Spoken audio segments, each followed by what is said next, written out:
T-Man in the morning here, taking a little time off from the busy schedule. Hope you enjoy the best of T-Man. I'm being Mr. Dad, Mr. Mom, Mr. Everything. Don't you know right now, and I'll be back soon. And when we return, we're going to load up a plane. We're going to head listeners and ourselves down to Vegas to celebrate. Yes, we're going to celebrate. Wait a second. Baby. Oh, jeez. Easy now. Yeah, T-Man here. Hanging out for a few weeks, being a daddy, just easy now. Oh, Lord. Spit over here. Yeah, I'll be back in a few weeks. I'm going to take people out there in the listening audience to Vegas to celebrate this little bundle of joy. Stop crying! I'm taking some time off to be Mr. Mom, Mr. Dad, Mr. Universe, Mr. Everything. Don't you know? But when we get back, shouldn't we do it in style? Shouldn't we load up a party plane and head on down to Vegas, run wild through the casino, smash through the strip joints, and maybe even drink a pina colada by the pool? It's the T-Man's party plane to Vegas, baby! It's never happened before. Trust me, it'll never happen again. But it's happening now. Who's going to be on the party plane to Vegas? We're going to fill that bitch up with listeners. Be sure to be listening so you can qualify for the trip so we can be at the crap tables together. Give me a heartache, give me a heartache, give me a heartache, give me a heartache, give me a heartache, give me a heartache. 7 out. Hey! Man. Welcome back. That's right. Your dreams were your ticket out. Yeah, whatever you just said. Welcome back to that same old place that you laughed about. More cried. Yeah. Well, the names have all changed since you hung around. Oh, really? You're not Terry Frey anymore? But those dreams, I'm John McGaggy. And they've turned around. Summer vacation is over. Thought they'd lead you. Who'd have thought they'd lead you? Yeah, where we need you. Yeah. So does this mean no summer vacation? So that was like a midwinter break, About right? 2 minutes. You're already worried about summer vacation? Yeah, tomorrow it starts, Steve. All I can tell you is I was away so long, Terry, Yes. that I did indeed start to miss Kilbreth. Did you? Yes. Oh. That shows you how long I was away. Yeah. Oh, What's this? I don't know, but let's just play the entire TV Tune CD to get back in the swing of things this morning. What do you say? Sounds good to me. Steven, you're the big 80s TV show tune guy. What are we listening to here? I don't know what this is. Well, ladies and gentlemen, isn't this the perfect instrumental to welcome us all back? Is it Family or something like that? There was a show named Family with Yes, Kristen there was. McNichol back in the 80s, and wouldn't that be fitting? Because family is what it was all about on this vacation. You had your son? No, I just decided to stay away for 4 weeks. Yes, as a matter of fact, it was last evening. Let's keep the music going, yeah. So As I tell this little story, last evening, being such the good dad that I am, I slept down the hall. Well, I gotta get some sleep, right, Terry? Absolutely, I hear you. I slept down the hall with the vaporizer cranked so I wouldn't even hear him crying. Well, he has a mom, Terry. Yes. Sure. She does her job. Right. I do mine. Of course. No, are you kidding? I'm changing. I'm the pacifier. Are ya? I didn't see the movie, but I imagine I am. Wow, I got a changing diapers holster like crazy. Full of wipes and Wow. bottles. All right. You can finally say ass wipe and it means something, huh? It always has to me. And now we can focus on the T-Man's party plane to Vegas. Yeah.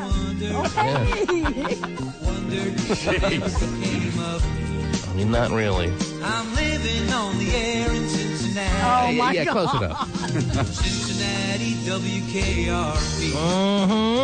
Got kind of tired They changed the call letters, Terry? I think so. town to town, up and down the dial. Well, I can tell you one thing. Maybe you and me were There's one person who I know won't be on the T-Man's party plane to Vegas, Terry. Okay. once in a while Like clockwork. on that WKRP. Welcome back, welcome back, welcome back, just welcome back. Yeah. Isn't that nice? This is like Vegas T-Man. I guess the CD is on continuous play, Terry. Sure. which it normally is, and someone's been in our studio during the break and has been tampering with some of the equipment. Because this studio is more messy than when we left it, and that's saying a lot. I know. I walked in, I'm like, why is all this crap over here? Oh. Terry, don't pretend like you're not homeless and you didn't camp out here over the break. How did you know? Terry. Yes. I'm not joking with you when I tell you we have to start making sure that this T-Man party plane to Vegas. You've heard something about this, right, Terry? Yeah, I heard a little something. News has been broken. Uh-huh. This is a big deal. I know. This is something we've never really done before. We'll never do again. Really? You sure about that? We have our own plane, basically, and we're heading down to Vegas to celebrate the T-Man's new edition. My wife even got pissed. She's like, did she? All right, she's like, so I'm the one who goes through the labor. I'm the one who's pretty much doing all the work around here. Right. And when you go back to work, they take you down to Vegas for a big celebration. Is that how it works? And I stay home? Thanks, honey, for having my kid. Yes. You're bringing home the bacon. I said, don't blame me. Blame Barney Miller. Yes. How about two of the most annoying, but some of the most loyal listeners ready on the lines to welcome us back, Terry, in the first few minutes? Amazing. Yeah, Schwager. They've both been on hold for a month, too, by the way. Schwager's already all grown up. His voice has gotten deeper since we've been gone. I know. You hear him? Yeah. Hey, T! What's going on? Was that Schwager? That is him? Come on. Hey, T. Who's this? Matthew. Yeah. He sounds different. Yeah, he does. I'm in the studio right now. What studio? The high school studio. Oh, no, I'm doing the show from high school. He's doing the show from the studio. That's how it's working today. Wow. I got a lot of news for you. Well, Oh. I think it's fair to say. Waiting for you. Yes. Where the kisses are hers and his. Please come for me too. You know it is. Is this our tribute to John Ritter? All right, that's enough of that. Oh, wow. Terry, there's a lot more to talk about today. Do you realize it's not like this has happened over the past 4 weeks. Just over the past, basically, weekend, there's been so much breaking news that we have to make sure we talk about today. Okay. Just waking up this morning, hearing that a 69-year-old local CEO of a little small company, a little nickel and dime mom and pop company called Boeing, Yeah. has had their CEO get in some kind of sex scandal to the point where they had to fire him, Terry. Wow. Harry Stone Cipher. 69, that's his age. Romancing the Stone. Was he now? How old is he again? He's 69. Terry, he was hired because he was a conservative guy who was going to come in and give a little credibility and clean up the town that is Boeing. And a few months later, he's ushered out because of a sex scandal that he had behind his wife and kids' back. Wow. That's a nice conservative guy. I'm assuming he's, I know he's married. I'm sure. I'm like 99% sure he's married. I'm assuming at 69 he's married, he has kids, right? You would think. A 2-year-old, probably. Wow. So not only do we have to make sure we get the qualifiers in, the people on the T-Man party plane to Vegas, Terry, which leaves, we go on this big shindig of a trip, we go on this big Vegas vacation without Chevy Chase. We go on it in just a matter of less than a month, Terry. I know. This is not something we're going to push off and you qualify now, but we go in August. No. Right. We're leaving at the end of March. On a jet plane. Terry seems to have it all down. And we have to get that plane filled, ladies and gentlemen. And filled it will be. Woo-hoo. Filled it will be with you, the listeners. It's going to be a fun trip. A party plane full of listeners, Terry? Are you kidding me? Oh, goodness. We have to figure out what listeners deserve. We have to figure out what listeners are worthy. We have to figure out what listeners should be on that party plane to Vegas, that big celebration type event, Terry. Yay. I know we have a seat ready for Harry Stone Cipher of Boeing, Come on down. seeing that he now has the time and obviously the party attitude. That's right. Tons of sex in Vegas there, buddy. Yes. He no longer has his own plane. No, he Those days are over. He pretty much needs our plane to get from A to B because Harry Stonecipher, the CEO of Boeing, has been fired as of this morning, Terry. Wow. I mean, they'll call it all kinds of things like he stepped down or Early retirement. he's resigned or early retirement. Basically, he couldn't keep his dinghy in his pants with a younger employee. I'm assuming she had to be younger, right? He's not romancing an 86-year-old blue-haired receptionist, right? No, I don't think so. She was I'd love to know. I want to find out by the end of this morning how old the woman he's had the sex scandal with was. I would bet you she's 35 or younger. Oh, I was going to say 43. All right? 5. I don't know. 43 or younger. The T-Man. Comedies were the big winners at the box office this weekend. Oh. Vin Diesel's new family-friendly flick, The Pacifier, debuted at number 1, Right. bringing in just over $30 million. Ah, damn, man. It doesn't take much to make a movie a big winner these days, huh? Mm-hmm. Vin Diesel. Yeah. From what I heard, I haven't seen the movie. Many Right. people will tell me otherwise. But the reviews just crapped all over it, Terry. Well, why does that not surprise you? All right. Yeah. They weren't very fond of Vin Diesel and his work. They weren't very fond of this unbelievable bit of comedy. They didn't like the duck grabbing his ear? Ah. Oh, that looks awesome. Come That is on. pretty Yeah, funny. you always feel like you can't go wrong when a duck grabs an ear. Right. And yet, That's comedy magic, huh? I would think it's comedy magic, and yet, the reviewers didn't think much of the duck and the ear. Didn't work for them. Yeah, when he's strapping the punch boxes in, that looks really funny. Mm-hmm. He's like a caricature of himself Oh, now. geez. It's so sad. Used to be a tough guy. Right? Now he's a faux tough Well, guy. he wants to show how versatile a Hollywood star he is. Sure. He could put the punch boxes in the utility belt and still look tough. Okay, sure. It made $30 million. Yeah, it You did, can't no laugh. You doubt. can't scoff at $30 million, Terry. I know. This is the way the world works today. This is what sells. Okay. All I know is I drove into work this morning listening to flipping through the dial, and I heard someone on another radio station say that I don't even know what radio station it was. I was flipping so much. They said the Pacificer came in at number 1, earning $30 million in movie sales. And I'm like, okay, well, she obviously didn't see it. And then the other person had to correct her. No, I think it's the Pacifier. Bringing in just over $30 million. The Get Shorty sequel, Be Cool, came in second, Right. earning almost $24 million. And the romantic comedy Hitch, starring Will Smith, Oh. held out to the number 3 spot. It had $13 million in ticket sales. Anyone see Hitch? I did. Oh, geez. I did, too. And? It's good. Oh, jeez. Good. Well, that's because It's your not boy, wide, right? It's good. It is good. No, your boy Kevin James is in it, right? that's why I went. Yes. Yes, Hotshot and Kevin James separated at birth. Many people believe. A lot in common. Going to the movies with a 3-week-old baby, just not really in the cards, Terry. No, I don't think so. Renting a lot of movies works. Are ya? That's right. Unlike wiping a infant ass and checking out The Notebook as your wife sits there crying in the background. You didn't cry? At The Notebook? Yeah. I didn't watch enough of it. No. Too busy changing diapers, weren't you? Why, did you see it, David? I did, yeah. Rented it as well over the last month. That's right, Terry, with the punchbox utility belt. I'm just a caricature of myself. What's that now, Stephen? I did, too. You rented it over the summer vacation we I just did, had? yeah.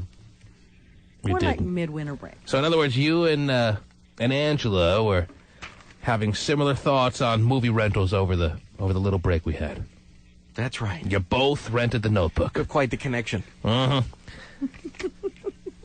That's scary just for him saying that. Probably the last movie I would have picked out walking through a Blockbuster, Terry, would have been The Notebook. Yeah? The fact that Stephen and Angela on the same page. Mm-hmm. Must have. Walking through. All right, whatever. Well, I had Harold and Kumar in one hand and the Notebook in the other. Right. I went Notebook. All right. It's fascinating. Did you cry too? Me? Yes. Yeah. Oh, okay. I mean, I don't see how you could not. Uh-huh. Well, I Stephen didn't see cried it, as he so. put the movie in the little DVD player. When they were out of popcorn, I think he cried too, so it doesn't matter. When he realized he can't get golden topping on his popcorn when he rents a movie, I he don't run started out of crying. I don't run out of stuff at my house. Wow. It's fully stocked. So you have everything you can get at a movie theater in your own home. The big tub of golden topping. Now, we know you can't get rid of the big tub, Stephen. It goes wherever you go. That's right. Wow. What else is going on in the world, Terry? What else is happening, please? I got all kinds of news for you. If you haven't heard this yet, Charlie Sheen is getting divorced from his wife, Denise Richards. Yes. Yeah. Do you know why that is all happening, Terry? Do you know what I've heard? Do you want to hear do you have the actual reason that Denise Richards decided to leave this man? Yes, I do. I'm not sure if it's going to be the same thing I heard, Terry, because I heard things that may not be reported in your little news story there. So why don't I just give you the actual reason? Okay. And you can tell me if it's anything close to what you had. Sounds good. Charlie Sheen was seen by more than one witness, and there may even be photographs and or video coming out soon of him on a pile of hookers. Yes. That would be correct. I do have that in my little It's like the Abu Ghraib prison, or the how do you pronounce that? The Abu Ghraib? Yes. Abu Ghraib. Yes. Doing a big pyramid of Except hookers. it's not Iraqi prisoners. It's hookers, Terry. How do I get sent there? Yeah, well, she's 6 months pregnant with their Yes. second child, which, you know. So that's even more insensitive? Yeah, you think? It becomes an even more insensitive act when you have a big pyramid of hookers while your wife is pregnant as opposed to a non-pregnant wife, Terry? Well, either way, it's pretty bad. Either way, it's bad. Right. But I think it really, It's extra bad. Supersized, a big tub bed. Big tub bad. Big tub, golden topping flowing over the sides bed. Yes. yeah. I mean, really flowing over the side. When you have a 6-month pregnant wife, is what you're saying. Correct. Well, wait, can't you somehow justify, to some extent, a tiny bit more why you have a big pyramid of hookers because his wife is 6 months pregnant, Terry? No. You cannot. You can't suspend your normal patterns of thinking for a second and think for a moment on what I'm suggesting, that maybe it's a little bit more excusable. Not that it's excusable, Terry, but a little bit more excusable because he had a 6-month pregnant wife, Terry, and okay, where am I going with this? Yeah, maybe if it was a little pyramid. No little pyramid, Oh, no geez. big pyramid, no pyramid at all. Mm-hmm. Just bad all the way around. So is it fair to say that Charlie Sheen had it right when he realized back a few years ago that he's not the marrying type? I think so. A guy that loved hookers his whole life couldn't make it work in marriage. Right. That's weird, huh? And this is what happens when a man has this fascination with hookers. He tries to quit it cold turkey. All of a sudden, when he fails, he looks to his right, and there's a big pyramid that he just set up of hookers to quench his thirst. How'd that get there? Right. Well, it looks like he could be paying her $4 million because, according to The Insider, there was a $4 million cheating clause in the prenup that they had. It's not about the money for Denise Richards, Terry. Right. It's about the fact that she thought she had reformed a man out there. She thought she was the one who took a guy who had some bad habits and changed his ways. Dummy. She was the only one that thought that. I don't know if I really don't know if she really thought she could reform him. Of course she did. I think she obviously knew, hey, he's got drug problems, hooker problems. Okay. I mean, I'm sure she probably Typical thought. woman trying to change a man, Terry. There's only one way to sum this all up. All right? You can go on your little diatribe talking about how she must have thought in the back of her mind this was possible. No. Typical woman trying to change a man and thinking she's just the one to do it. Thinking she, as opposed to all the other women out there, had the ability to do it. And all I can say in response to that is, dummy. All right. End of story. Dummy. Unfortunate little event there. But she's laughing her way to the bank with $4 million now. So who's the dummy? That's right. I'm surprised he has $4 million. Well, he's got his little sitcom. He's got his little sitcom. He has a couple of movies in the bank. Oh, okay. go. Men at Work 2's coming Mighty out. Ducks. Seeing that? No, that's Emilio. Oh, okay. I don't know. What the hell is he Get in? your sheens right, okay? Emilio only has a small pyramid of hookers. Charlie Sheen is able to pile them on with no problem. But if you stumble upon Emilio in like 84, Is that big pile. Is that by the way the gist of what you have there as to why they broke up, Terry, in your story? What does your story say as to the reason they broke up? That there are alleged pictures of, Charlie with some hookers. Oh, you do have that? Yes. Wow. So I didn't have the big scoop on you there. No, you didn't. But hey. It's all over. There are alleged pictures of him with hookers. Yes. Now his manager says, quote, "There are no pictures because there was no party." It was a family get together, and they just do pyramids when they get together from time to time. Martin's on the bottom. Right, sure. Schwager, you still holding on? Yes, I am. What is speakerphone? Yes, I am. Yes. Why do you feel like you're impressing everyone by being on the speakerphone in the big studio there? What's the deal here? Why can't you talk to us like you normally do? Okay. Thank you. What can we do better? What can we do for you, Schwager? Well, I just got some very big news for you, and that is somebody has said that they will pay my expenses for graduation. All $300 in your worth. I couldn't have been hit with better news this morning, Terry. No. After being away for so long. Oh my goodness! I think I just saw you do a cartwheel. I really did it so fast, Terry, that I'm surprised you caught that. And also, I Schwager? would love to see that. yes, Why do you think we remotely care? well, I would think that you guys would be happy for me. All right. Well, it's $300 you don't have to. Maybe pay, I'm man. so happy for you, Schwager, that I just don't feel it. Okay, maybe a few days down I'll the tell road, you this, right? though, Schwager, if you want to talk about happiness, I'll tell you this. Obviously you've heard about the big party plane that we're having down to Vegas in a few weeks. You heard about that, right? Yes, I have. You heard that there is room for us. We're all going. You're going, Terry. Yes. Hotshot, you're going. I'm in. Stephen Kilbreth is going. Yes, Pyramid I of am. hookers in my room. He's taking the big tub and he's going down to Vegas with us all. Have tub will travel. Next thing you know, Hotshot will be coming out just lathered in butter. Oh, geez. I'm going, Terry. Oh, Lord. As Terry's trying to explain, the possibilities are endless in Vegas. We're all going to Vegas. Right. And we have room on this party plane for throngs of listeners. Throngs equals about 80 to 100. Anyhow. Wow. Yeah, that's a lot, isn't That it? is. Yes.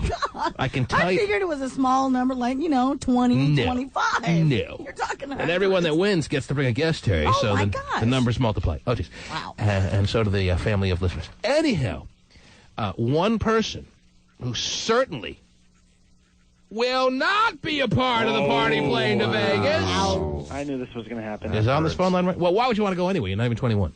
Oh, well, actually, the only reason I would go is because of the ST experience. The STD experience, what? ST, Star Trek. Ah. Oh, it's like at the Hilton or something, right? Is that the same weekend that we may be going to Vegas? No, they have some stupid Star Trek thing at the Hilton. Like all the time. All year round, yeah. Ah, little museum of Star Trek. Well, I It's like, can. wait, that's the Star Trek convention weekend?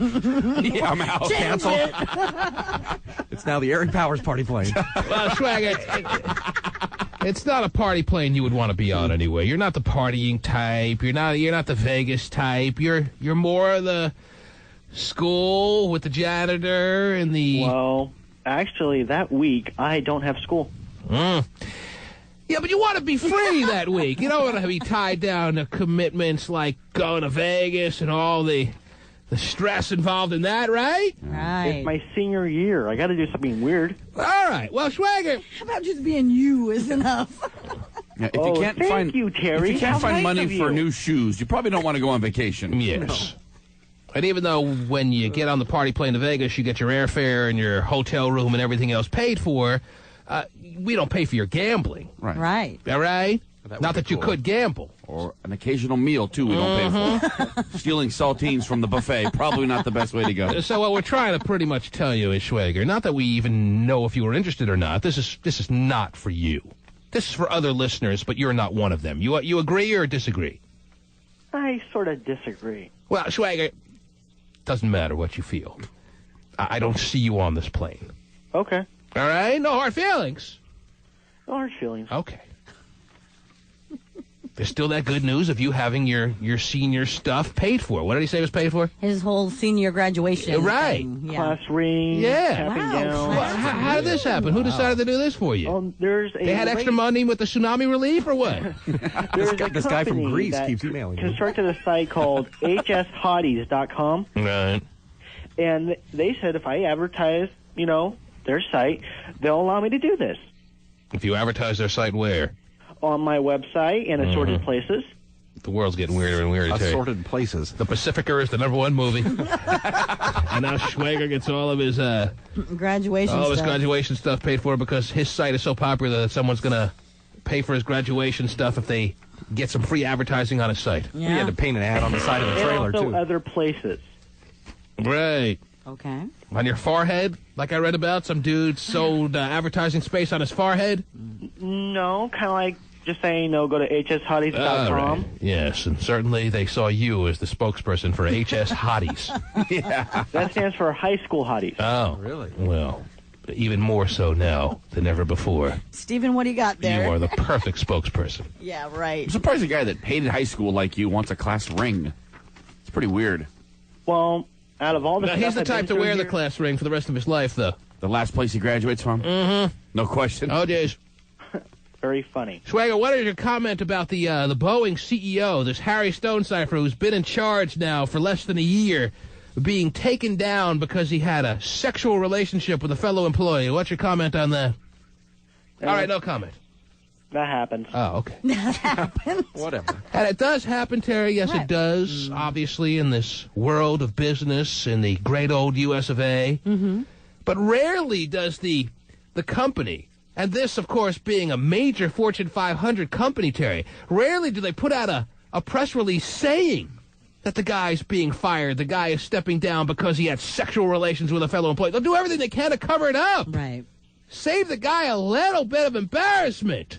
Save the company a little bit of embarrassment. Mm-hmm. I mean, yes, Schwager actually makes a fair point. This is not the first time that a CEO used his power in ways that other people at the company didn't agree with, ways that are not right in many minds. I don't agree with that, but still. But always, up till now, when these things have happened, the company will put out a press release saying, "Oh, we're deciding to go in another direction. Oh, we're moving on. We're going to promote this guy because we think he's more suitable to the company's needs at this time."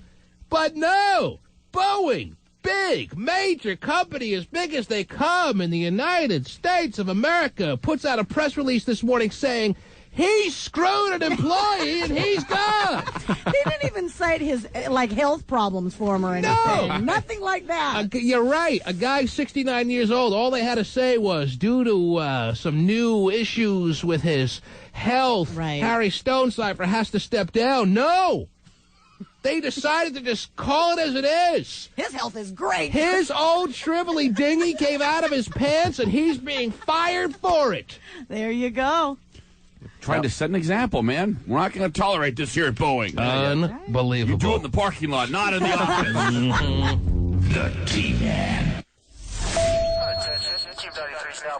It's been an emotionally gut-wrenching time for Charlie Sheen since he announced his breakup with wife Denise Richards. Yeah, it's pretty gut-wrenching when you have that pyramid of hookers, Terry, and your wife finds out about it. It can be kind of gut-wrenching. Well, pictures you shouldn't take, maybe, huh? That pyramid of hookers always seems to come crashing down. Yes. It can't stay up forever. It all came crashing on him. Unless you're Harry Stonecipher on Viagra. Then it stays up forever. Okay. Wrenching time for Charlie Sheen since he announced his breakup with wife Denise Richards. Right. So is the star of the hit show 2.5 Men back at work? Oh, please say yes. Extras learn the answer is yes. 2.5 Men. Anyone watch the show? I've Yes. seen it a time or two. Really? Yes. You sat there giving up a half hour of your life Yeah.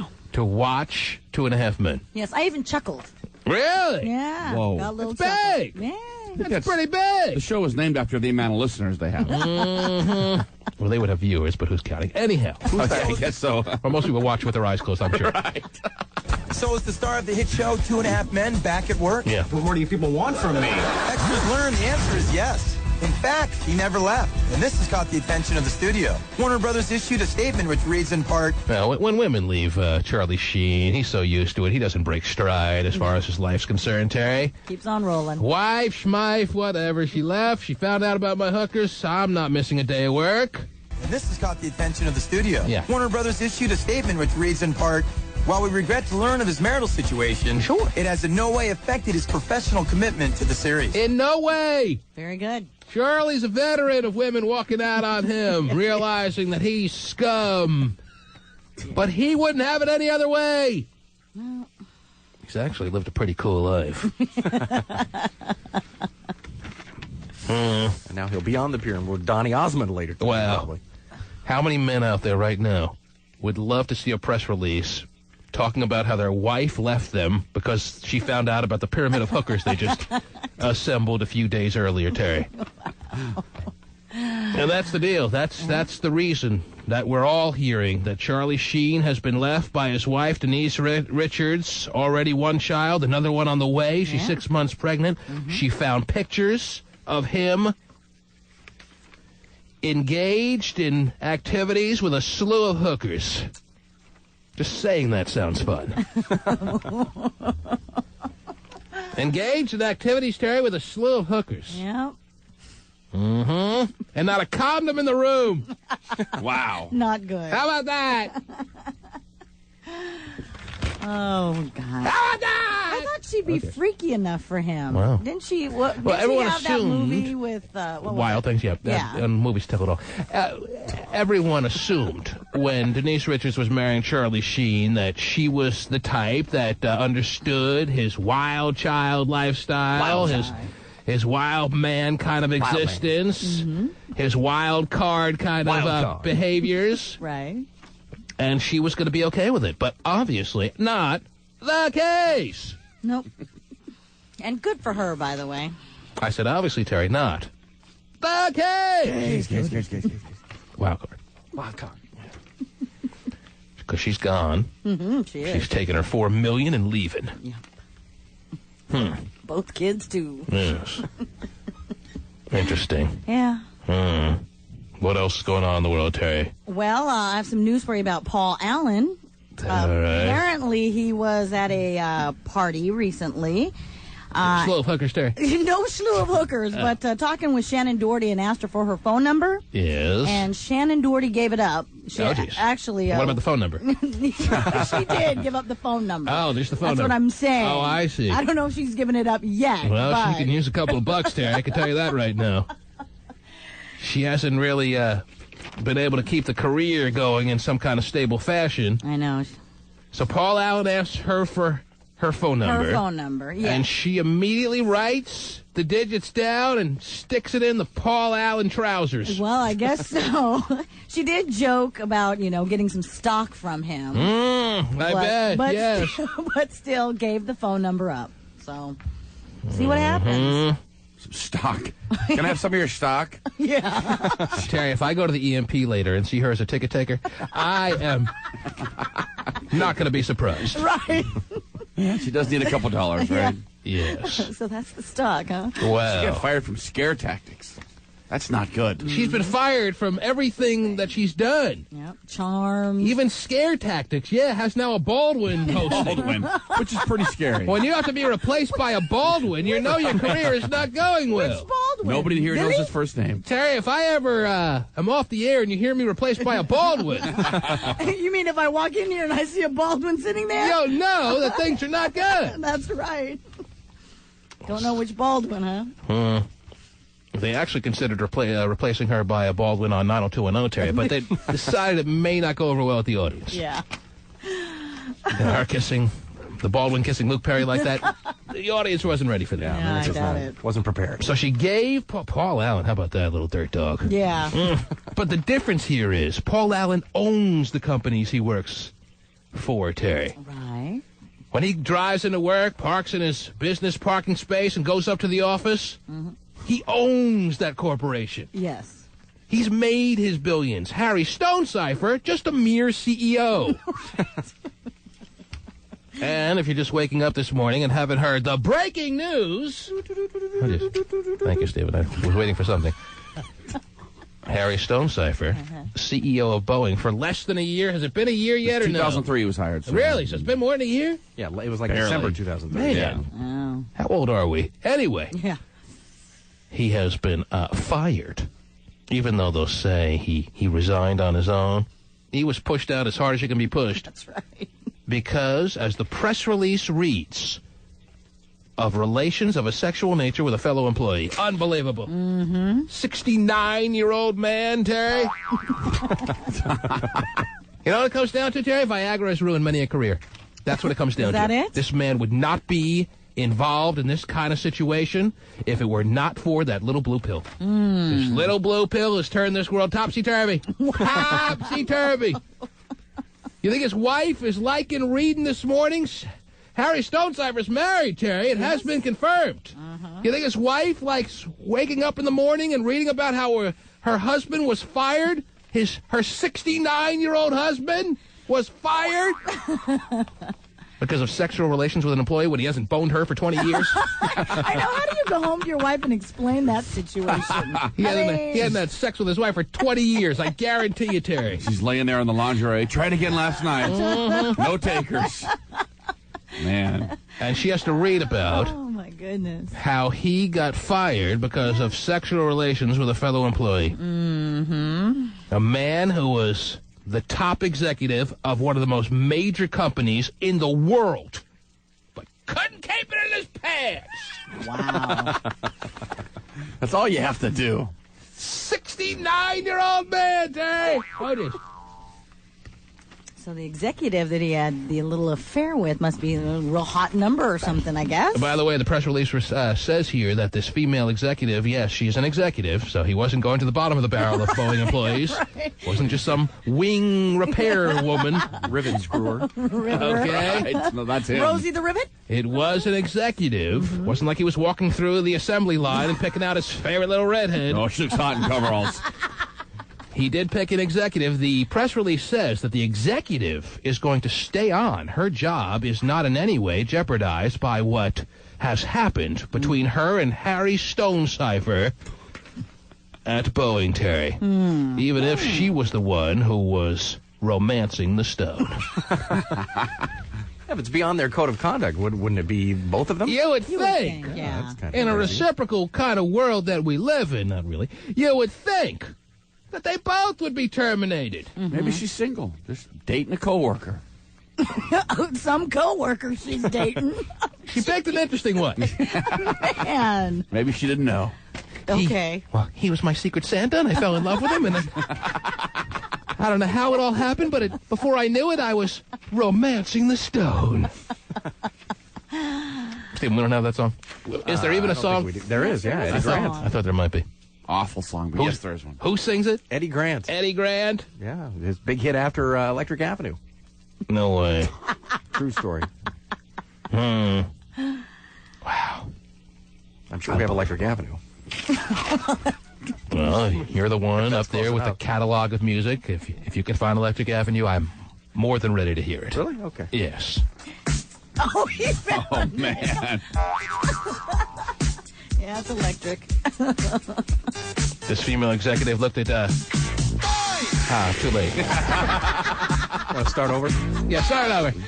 That was the noise he made. Terry, this Yes? female executive took one look at her new CEO. She took one look at Harry Stonecipher, and she said... What was that again? All right. He popped the Viagra, and the rest was history, Terry. Well, so get to your assembly line there at Boeing or whatever you do.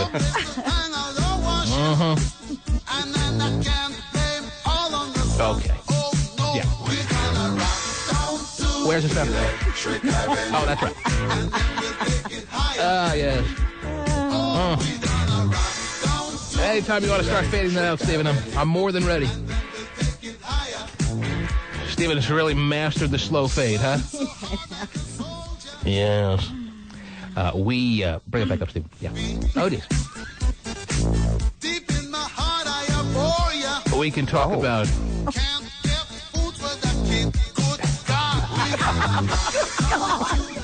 Music was so dramatic back in the day. Right. Such heavy subject matters. All right, anytime you want to fade that out, Steven. What is this right here? What am I reading here? This Nicole Newton. What is this? Is this the winner of today? This is today's winner. Well, how does this happen? Well, how have we been doing this party plane to Vegas? This T-Man, by the way, this T-Man party plane to Vegas. You would think I'd be the one choosing the people that get to go on the T-Man's party plane to Vegas, right or wrong? Right, but I thought they called and you played a little game or something. Well, I don't know how they've been doing it, Terry. I've been, as you know, off a little bit. I've been taking some time to raise the infant child, to make sure he has a great start in life. Right. How's he doing? I think he's trying to run away from home already, Steve. Got the knapsack back. That's right. Trying to crawl back inside. No, he's doing just splendid, as we say in the trade, not really. Anyhow, how have we been doing this T-Man party plane to Vegas thingy, Stephen? How have we been doing it? Because I have, as you know, missed the first week of it. It's going to go on for another few weeks, Terry. Every day, another person and their guest gets put on the T-Man's party plane to Vegas. Every day we have qualifiers. Every day, more people get put on this plane. Now, my point, however, in all this is that seeing that this is the T-Man's party plane to Vegas, dabby, dabby, dabby. Mm-hmm. And you're the T-Man, right? Last I checked, that I would have the say in who gets to be put on this plane. Now, I'm not gonna have any kind of fight over the people that were chosen thus far. I recognize I've been away, but now that I'm back, I think from this point forward, there's one person and one person only that chooses who gets to go on this plane, Terry. Yes. Otherwise, I'm getting a little concerned as to who the people out there in the listening audience that are going to be selected to be put on this plane actually are going to be, Terry. Right. This is going to be a party plane. It better be a party plane. Oh, sure. Better not be a whole plane full of broke Paulos, I'll tell you that right now. Oh, my God, can you imagine? Now, I see this morning that a selection of Nicole, don't call me Fig Newton, has been picked. Okay. Gotcha. A name like Nicole Newton has me a little concerned, Terry. Now, I wonder how she was picked. I don't know how she was picked. Well, I don't want to know how she was picked. I guess I do want to know how she was picked. So go ahead. Because you did ask him how we were doing. Tell me how the T-Man party plane to Vegas structure has been working so far, Stephen. Get me up to speed. Brief me. Oh, jeez. On what's been happening with selections and qualifiers up till now. Well, and then we can rule that all out and start anew. Well, during the contest last week, Vinny and I were left a note of who the grand prize winner was. And this is Vinny the Pooh. It is, actually. Vinny the Pooh doesn't even come into work until 8:30 in the morning. Right. Well, I mean, he was here at 6. Vinny the Pooh just turned 21. Yeah, he did. Is Vinny the Pooh going too? Everyone's going, Terry. Wow. Everybody is going. Vinny said he'd buy me some drinks. Flowers is going to be there. Shelly Hot, the big old fat Betty Way. Yeah. We got the nighttime players, whoever they are these days ago. All of them?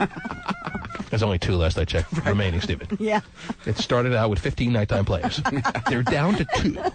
But they're the best 2, Terry. Mm-hmm. Yes, that's Eddie and Tiffany are going. Yep. Everyone's going. Wow, cool. The weekend staff's going.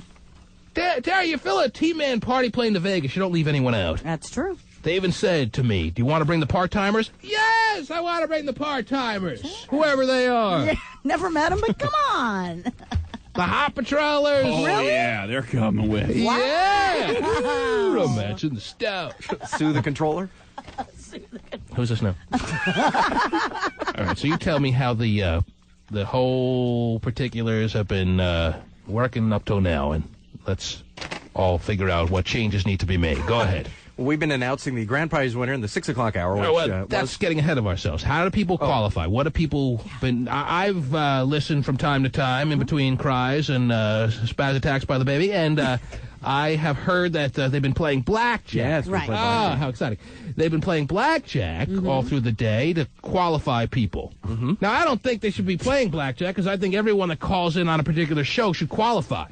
I don't think once you get through that you should be Yeah, we had Given some, a challenge we had some to losers make it last on. week. I think even if you lose in blackjack, you should win. Anyway, but go ahead. It's very exciting. You have a 13. Oh, got a 21. You lose. See you later. Yeah, that's what we did. We had some losers last week. So, All right. so I had the cards, and we shuffled them up, and we did the. Uh-oh, he's all ready to go. Either throw those cards aside, stick them in your ass, whatever you want to do, but we're not using the cards. So put them next to the cowbell. Okay, yes. Oh, damn. We're not going to be playing blackjack unless it's for big stakes. Okay. Now, just qualifying is not enough, Terry. All right. All right, go ahead. Well, so that's what we were doing. We were playing blackjack and getting the winners, and then they do it once during each show, and then all of the people who win blackjack are qualified, and then they announce the big grand prize winner the next morning. Every day up till about 4 people qualify, and then at the start of the next day, they pick the person who wins amongst those qualifiers. Is that right? That is correct. Now, how do they pick?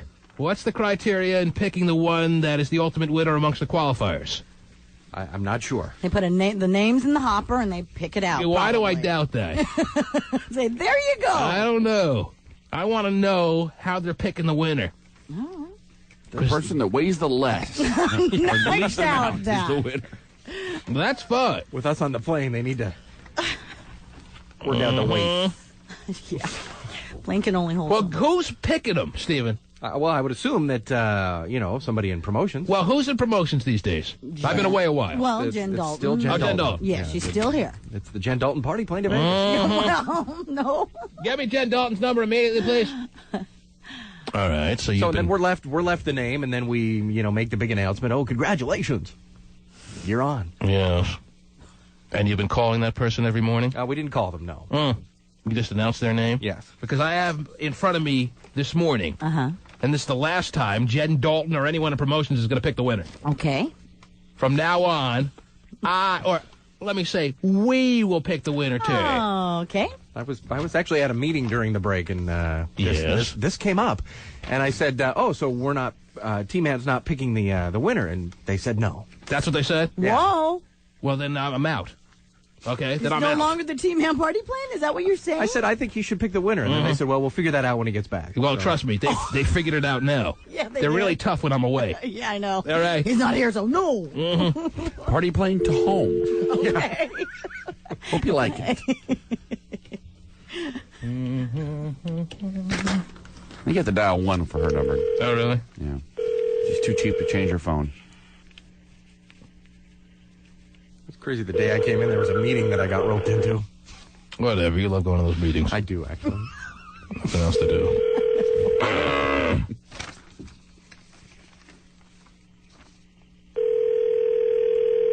Those meetings couldn't be any more gay, by the way. Okay. Complete and absolute waste of my time.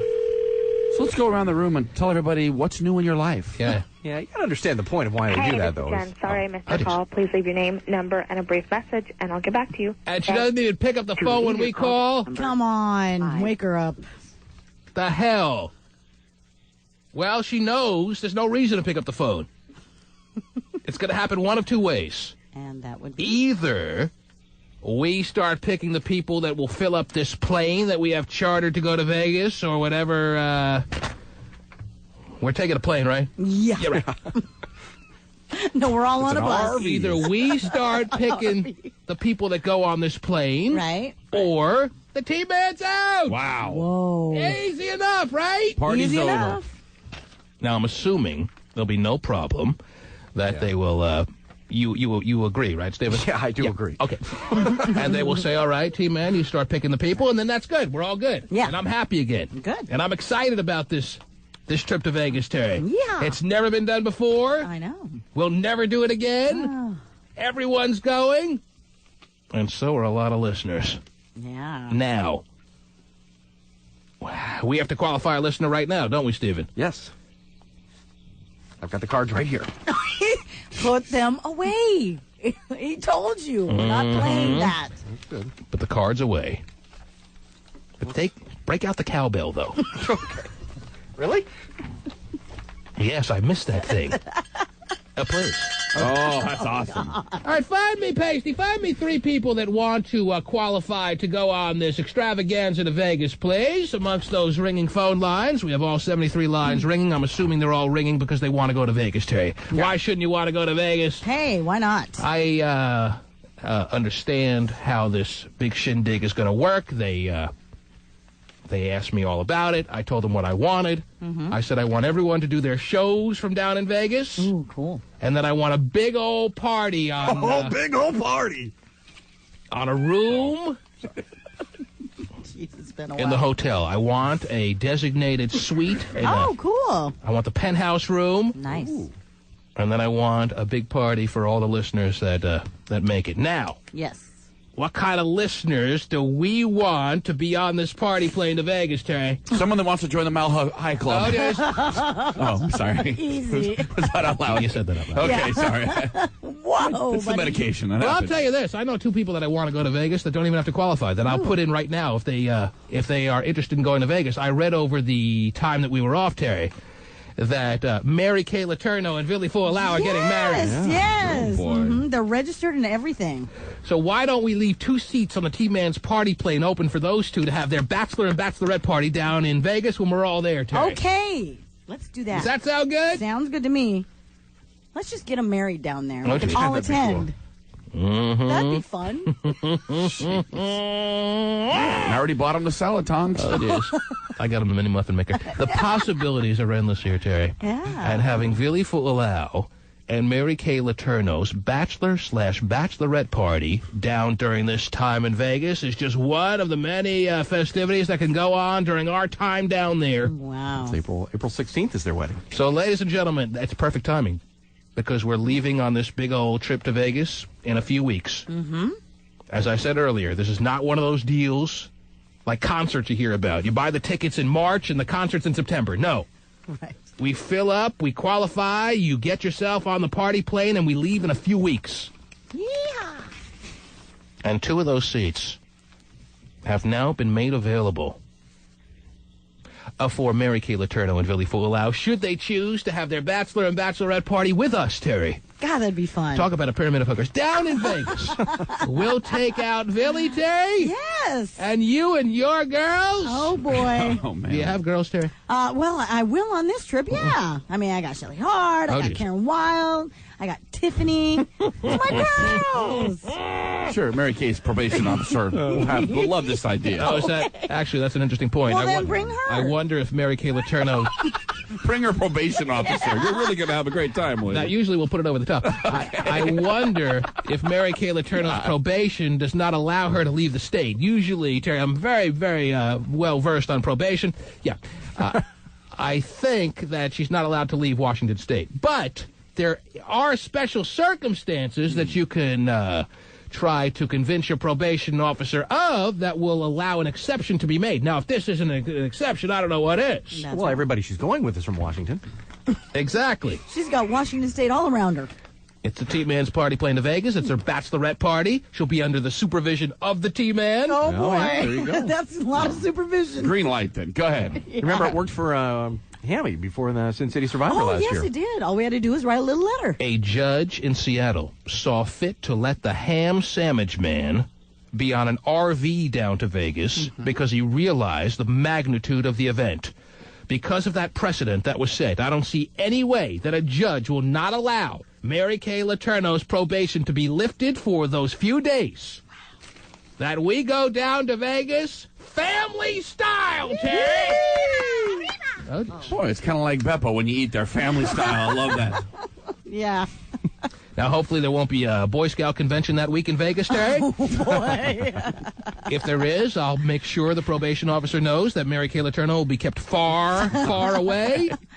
There's a lot of those in Vegas. Right? Yeah, It's a great Boy place to have those. Huh?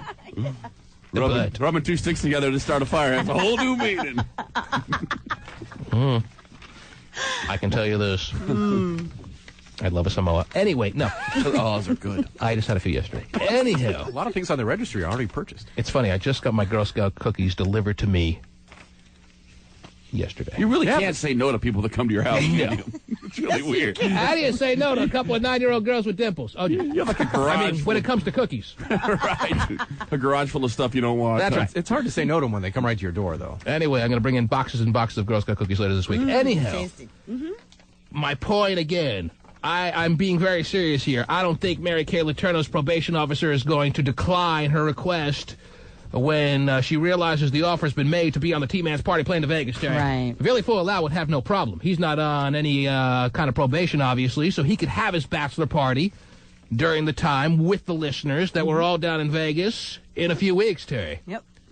But I would like them both to come. Yeah, that'd be I interesting. would like them both to come pre-funkin' the big old wedding that they've decided has to happen. Yes.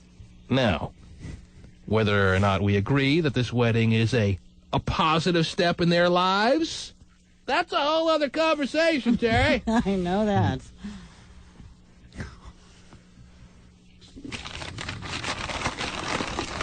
He said rustling papers as a distraction. Anyhow. So we have to qualify the one you have in your hand. Oh, yeah. No, she's the a winner. Are we going to talk to her? You want me to call her? Yeah, find out a little bit about her. Don't you Nicole- want to know? Well, I've already put on the record, Terry, that I'll allow Jen Dalton Okay. to pick this winner, and this winner has been made official. She's on the party plane to Vegas. Nicole Newton and her guest have seats. All right. Wow. Even if she doesn't answer? No, then she's out. Better make sure Nicole Newton didn't graduate with Jen Dalton. How do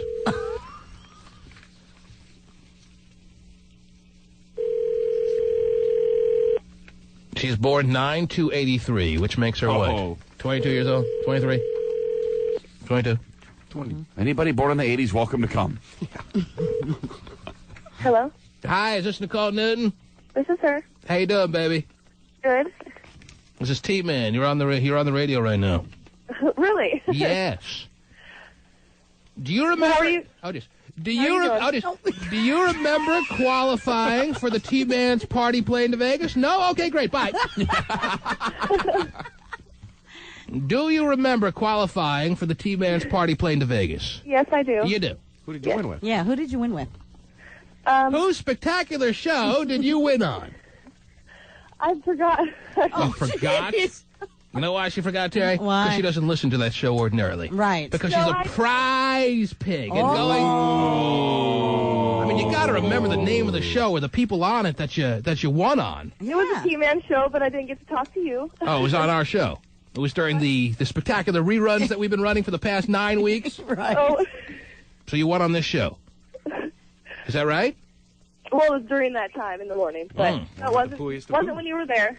So you were talking to Vinny, the pooiest of poos. Right. Well, and Stephen, Yes. were you there? Not He here didn't Friday. even tell me. He didn't tell me who I was talking to, but I Yes, he has a lot of code names. Anyhow, But he keeps calling me every day now. well, you were one of the qualifiers on that particular day. I imagine that day was Friday. Is that right? That's correct. Okay, well, Nicole Newton, guess what? What? I forgot. Oh, dear. You've been selected as the winner. You're on the party plane to Vegas. Oh my God! Congratulations! Oh my No. God, that's awesome! I thought I didn't win. He said he'd call me on Saturday, and I never heard from you guys, so I figured. On Saturday? Vinny the We Pooh. don't do that. Man, we have a lot of sleazy people around here. Vinny the Pooh said he'd call you on Saturday. What was that? All right, never mind. Because this is a charter plane, or this is our private little old plane that we're taking down to Vegas, there's some information we have to fill out on you. Okay. All right? Now, we have your name, Nicole Newton. 9/2/83 is your birthday. Is that right? Yep. So you're going to be 23 years old in September. Is that right? I'll be 22. 22 in September. All right, I can't do the math. Anyway. Now, one of the things that's on this application that I need to fill out to make this all official, will you be needing 2 seats on the plane for yourself? Yes. You will. Is that okay? No, understand the question. Yeah, answer very carefully. Listen very carefully. All right, well, Okay. let me start with some other questions that may be a little easier. Oh, here's an interesting one. Cup size. Cup size. I can barely hear you. I'm sorry. So do you like large or extra large? I say cup size. Can you tell me your cup size so I can make this little Application official. What does that have to do with it? Well, you'd be surprised on what surprises we have on the plane for you. Charter flights, I mean, if you've never flown a charter flight, this is the kind of stuff they do. Obviously, you've never flown on a charter plane. Everyone must give their cup size when they fly on a charter flight. All the Seahawks, and you'd be surprised how big Walter Jones, the offensive tackle's breasts are. Right. The seatbelts are custom made for you. Yes. But you don't want him to hit the seat in front of you. Mm-hmm. Well, I'll tell you what. It says here either cup size or gut size. So you decide. Which one is it? Your cup size is? I don't. Nicole Newton, I mean, you have been put on the plane, but you can be taken off as quickly as you were put on, baby. Because it is the T-Man party plane. I know. Yes. Your cup size, Nicole Newton, is? Okay, you must know I'm a B. You're a B cup. All right. Can you be a D by the end of the month? How would you suggest she does If you want to help me, I've been waiting for the T-Man boob camp. Oh, jeez. Well, it's only happened about 4 or 5 times. I can't imagine why you... Okay. Anyway, all right, cup size B. She'll be near the back of the plane, right? I have a nice wing seat for her. All right, so you're a B, all right. Hey, sometimes those are the most fun in Vegas, Terry. Yeah. And what do you like to do for fun? Let's see. Hobbies and interests, it says here. I like to snowboard, but I haven't got to do much of that this year, that's for sure. Mm-hmm. Mm-hmm. Snowboard. Go out with my friends. Mm-hmm. Go out to the bar. Let's play some pool. What is your drink of choice? I like Smith & Wessons. With a side of roofie, what? Okay. Oh, goodness. And are you a dancer or are you a hang-on-the-post kind of club goer? I'm a dancer. You're a dancer? Yes. Are you a dancer a loner? Or are you a dance with your girlfriends or grind up against a random guy that interests you for the moment kind of dancer? Girlfriends and the random guy. Or a dancer for money. Mm-hmm. Have you ever danced alone while checking yourself out in the mirror? Yes, I have. You have? Do you like what you see? I do. You do? Yes. Would we like what you see? Huh? She hears every other question. Yeah. But that one. You know what? I'm so sorry. I don't know if it's my phone or what, but I had trouble hearing him the other day, too, so. I'm getting a decent feeling about Nicole Newton, Terry. Do ya? I'm getting a decent feeling about Nicole Newton being a part of this T-Man party plane to Vegas, Terry. Wow. Now, Nicole Newton, you get to bring a guest with you. Are you aware of this? I wasn't sure, but I was thinking maybe so. Everybody that wins gets to bring a guest with them down to Vegas on this party plane extravaganza. Who can we put down as your guest? Now, that's a problem. All right, well, why don't you give us some... My best friend and my boyfriend, and I really don't know. I know I'd have a lot more fun with my girlfriend. There you go. No boyfriends allowed on the T-Man's party plane to Vegas. You didn't get that memo? Yeah, we're not bringing our significant others, our husbands and wives. So the boyfriend is out. What is your girlfriend's name? Brandy Combs. Brandy Combs. Yes. She's in. She's in. So it's Nicole Newton and Brandy Combs. All right. Well, you didn't get her cup size. Oh, yeah, what's Brandy? Cup size? Hold on 1 second. Yeah, Brandy Combs' cup size is a D? I Okay, believe great. it's a D. See, it's a nice... So they average to a C. It's like high school, Terry, a nice C average. All right, well, congratulations. Double D? All right, thank you so much. Oh, you're so welcome, baby. Congrats. Yes, we'll see you in Vegas, honey. Thank you. Yes. All right. She's all excited, Terry. Yes, she is. She's got a lot of potential. Good to know. A lot of the listeners, Terry, are going to be excited that Brandy Combs and Nicole Newton are on this plane. Jen Dalton didn't do too bad the first time Not out, so huh? bad. All right. She's all right. The T-Man. Well, we know you've missed him. Joey Buttafuoco is back in the news. Oh. Buttafuoco has turned in his celebrity boxing gloves for another wedding ring. Well, is it Buttafuoco or Buttafuoco? She pronounces his name 2 different ways in one sentence, Terry. I don't know. Or just about one run-on sentence there. Well, we know you've missed him. Joey Buttafuoco is back in the news. Right. Buttafuoco has turned in his celebrity boxing gloves for another wedding ring. Oh, geez. Yesterday, he married his Yugoslavian girlfriend at a Las Vegas casino. Mm-hmm. The bride was walked down the aisle by her ex-husband. Oh, that's nice. And her 10-year-old son. It's all in the family, Terry.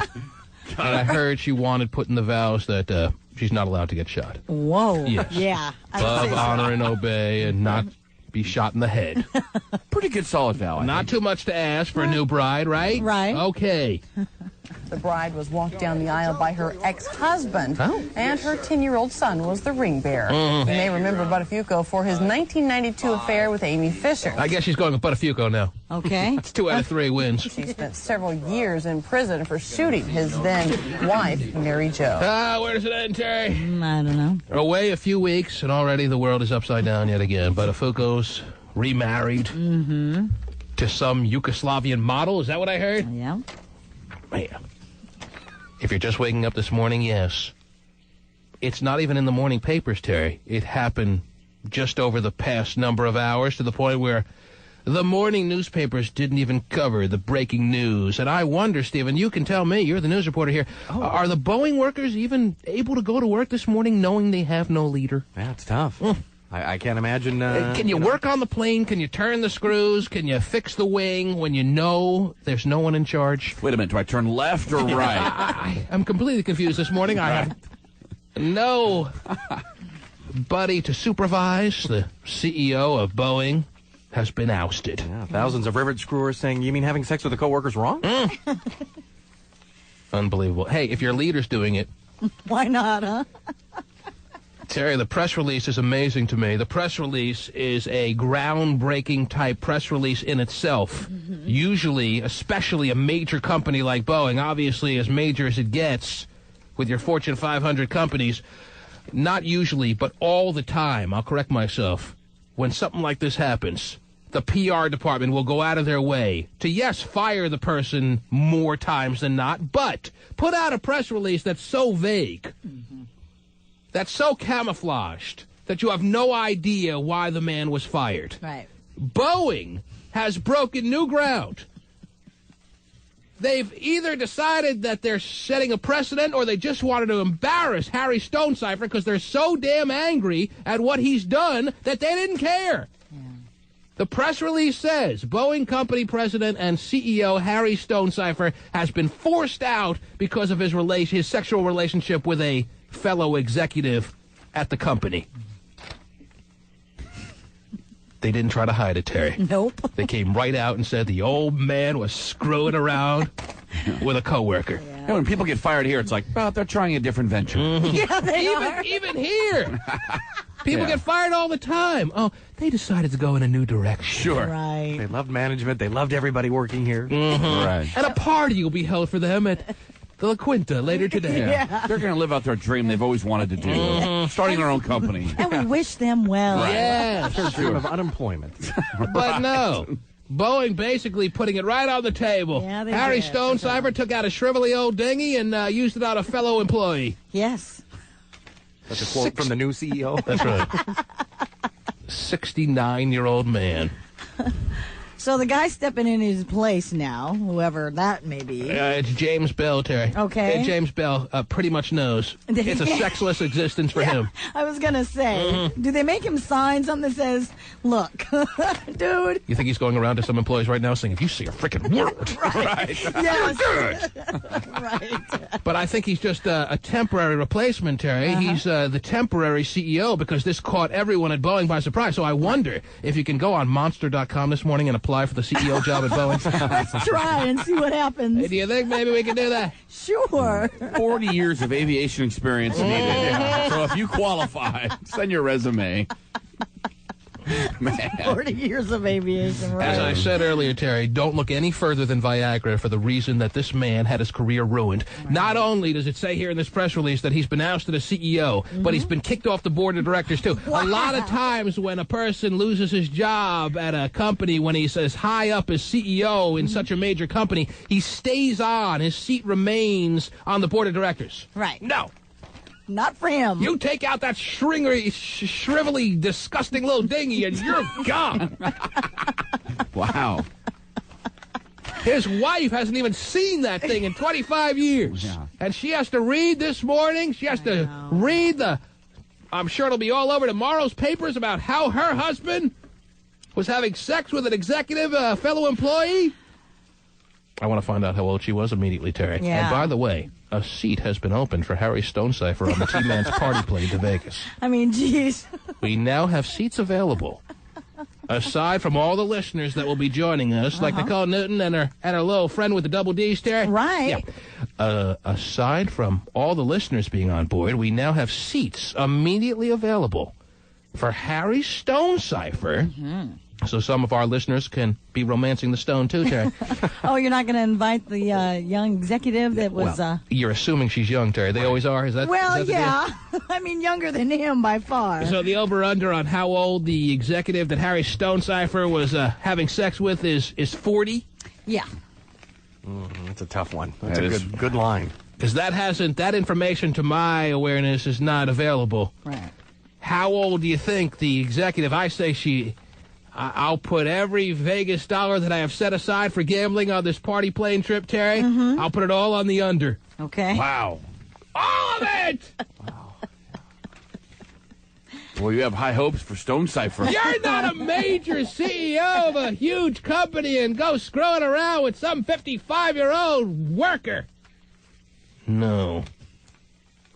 I say late 30s. Okay, I'm still going with my 43. I don't know why.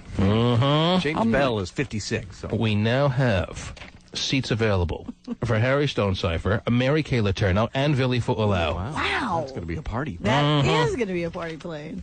I want calls made immediately to David Gerke, her attorney. No seat available for him, by the way. He has to win. He has to qualify like anyone else.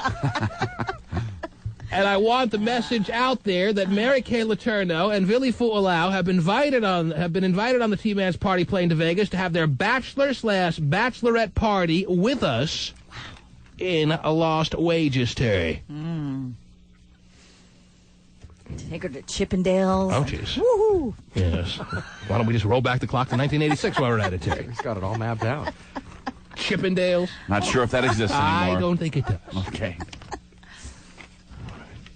Anyhow, we need another qualifier right now for this party plane to Vegas. Okay. When we get back, do you have me a bunch of qualifiers? Okay, good. I'm going to put on a few people, Terry. Get a feel. Feel it out. Or is everyone running to Monster.com right now to apply for CEO? Position available at Boeing. Yeah, bet it pays well. The T-Man. Online dating is becoming more popular these days, and you know what? If you consider yourself a redneck, there is a new site just for you. Oh, goody. Redneckandsingle.com is devoted to help self-described rednecks find that perfect someone. Terry, do you hear this news? Is this unbelievable? Rednecks? Singles.com and Rednecks have joined forces. Wow. So now those four rednecks that have computers can now start dating online, Terry. Thank goodness, huh? Because last I checked, it's hard to email a redneck. You don't find many rednecks with email addresses, Terry. That's just me, though. Maybe I'm wrong. There is a new site just for you. Redneckandsingle.com is devoted to help self-described rednecks find that perfect someone. Oh, goody. The site has been online for about a month, and already more than 1,000 people have signed up. Wow! The rednecks, they're coming out of the woodwork, Terry. Yeah, they are. So you call this a mouse pad? Yeah. Well, they all came out to vote for the presidency. Now they're all online. They're all on the internet. Oh, my goodness. Soon, Terry, it's not going to end here. Soon you're going to walk into your favorite restaurant and see redneck speed dating and realize you came on the wrong night. Yeah, I think so. See, I clicked on a redneck man looking for a redneck woman in Washington State. There's Federal Way, Puyallup, and Kennewick. Well, that's peculiar. Well, I imagine it's only a matter of time before Black Planet and Redneck.com get together and have a mixer. Have a mixer, Terry. Sure. It'll be a great mixer at that. Hey, Terry, there are a lot of soulmates to be found. Yeah, right. On that mixer night, don't you know? Redneckandsingle.com is devoted to help self-described rednecks find that perfect someone. Sure. The site has been online for about a month, and already more than 1,000 people have signed up. The site's inventor admits that the site is definitely not for everybody, but if you are interested, you can register for free. Oh, really? They're not charging the rednecks? Well, that's nice. They obviously understand their clientele. Yeah, I guess so. I'm I'm still forking over money for BigNaturals.com. Wow. Gouging me every month. Yeah, we get gouged for our sites. Yeah. How come the rednecks don't have to pay, Terry? Well, speaking of rednecks. Oh, jeez. You have a related story there, Terry? I do. Because I'm ready. I'm ready right now to go to the phone lines. I'm just letting you know that you're delaying the process of me going to the phone lines and finding today's qualifier for Vegas, Terry, for the party plane experience. Yeah. Or maybe I'll just go on rednecks.com and find today's qualifier. There you go. Yeah. All right, what do you got? Well, I can tell you that trailer trash dolls are selling like crazy. Okay, now, Terry. Yes. You're being very, very hard on the redneck community by suggesting there's a correlation between the redneck community and trailer trash, Terry. Yeah. There are going to be some people waiting for you outside later to have a word with you. I'm sure. Trailer trash dolls are selling like crazy? Yes, they are. They're made by the toy makers Arsenic and Apple. Oh, jeez. Arsenic? Yes. Mm-hmm. And they can't keep them on the shelves? Can't keep them on the shelves. Just $34.95 a piece. Really? 34. Mm-hmm. Because you got to play with your own kind. I guess so. That's what we learned. The days of the white blonde doll is no more. Now you play with your own kind of doll, and doesn't that make sense? If you live in a trailer, you shouldn't be playing with a Paris Hilton look-alike. Driving that little Corvette. Uh-huh. Yeah, right. All right, there you go. Trailer trash dolls selling like hotcakes. Oh, yeah. You push a button, cigarette smoke comes out of her mouth. Oh, geez. It's perfect. Stephen, would you like to MC Redneck Speed Dating Night? That'd be fun, actually. Can you imagine? Well, I noticed that, the redneck thing is they're not, like most dating sites, they're, it's not redneck man looking for another redneck man. That's not even a choice. You're on the site right now? Yeah, you have to, Because if there's a choose local, opposite sex. if there's a local, and I think the next logical step is the Redneck Speed Dating Night, I think if there's a local event happening like that, you should MC, Stephen.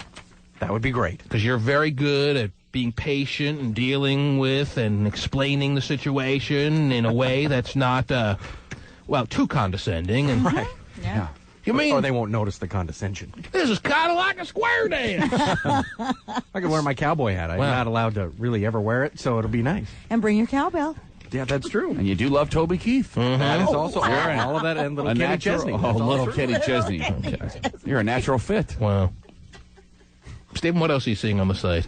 Is there anybody on that site from a local standpoint that maybe needs to qualify for the T-Man's Party Plane to Vegas? I'm not so sure about that one, but, Are there any good-looking women on there? Well, there's 3 from Washington. The 21-year-old from Puyallup looks pretty good. Hey, don't underestimate the value of a redneck or even, Terry, let's go to the phone lines right now, speaking of trailer trash dolls, and find today's qualifier. Wow.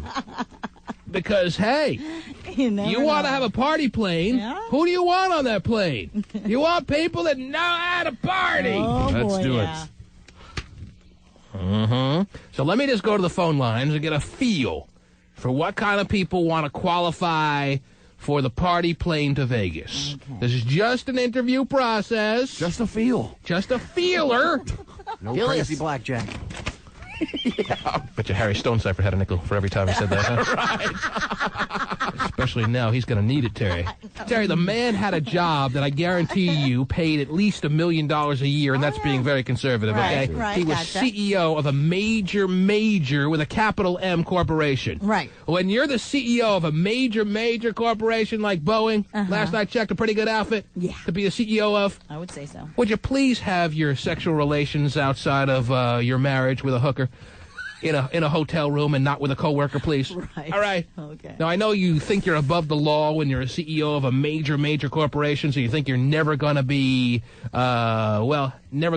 What happened this morning would never happen to you. That's your mindset. Mm-hmm. But now, are all the CEOs of this world on notice or what? I would say yes. Yeah, they're calling them. Absolutely. Hey, that nooner today, it's off. Yeah. You got to lay low for a while. Wait until tomorrow. Yeah.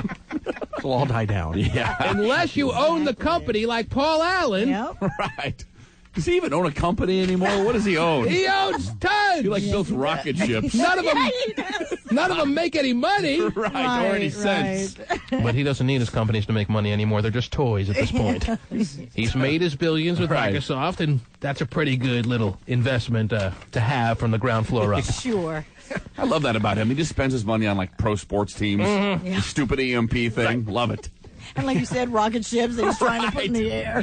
Weirdo. All right, let's get a feel for what kind of people are on these phone lines wanting to be on the T-Man's party plane to Vegas. You're on the air. Hello. Hello? Yes. Hey, what's going on, guys? How are you? Oh, not bad. Just, I'm out working right now, delivering a little beer. All right, put on the woman that you're holding the phone for. Oh, I mean, you can't be... Oh, I guess, Terry, and you'd be the first to point this out, maybe. This T-Man party plane to Vegas has to be a co-ed thing, right? Yes. Oh, I would say so. So are you expecting an equal amount of men on this plane as women, Terry? Yes. Don't hold your breath. Oh, jeez. Not Sure, you're on a different flight than we are. Terry, from what I understand, there's many a seat available, but the ratio is not going to be 1-to-1. It's going to be about what? I'm not gonna go to the point where I'm going to fill this plane completely with women. All right? But if there's going to be one gender leading the pack, yes, it's not going to be men.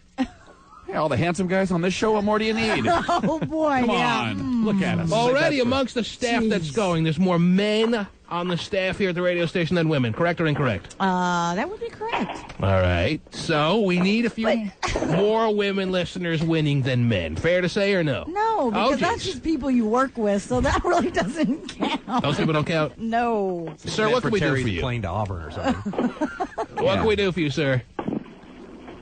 Hello? What's this man doing? He's delivering beer. Oh, is that what he said? Yes. I'm delivering beer right now, man. Wow.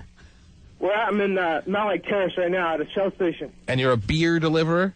Yeah, man, I do. There might be a spot for him on the plane. Right. See, there you go. We have an in. Yeah, man, I'm out here just working along and trying to win a trip to Vegas. Trying to see some girls. Yeah. Haven't had too much luck with my girl, you know, so...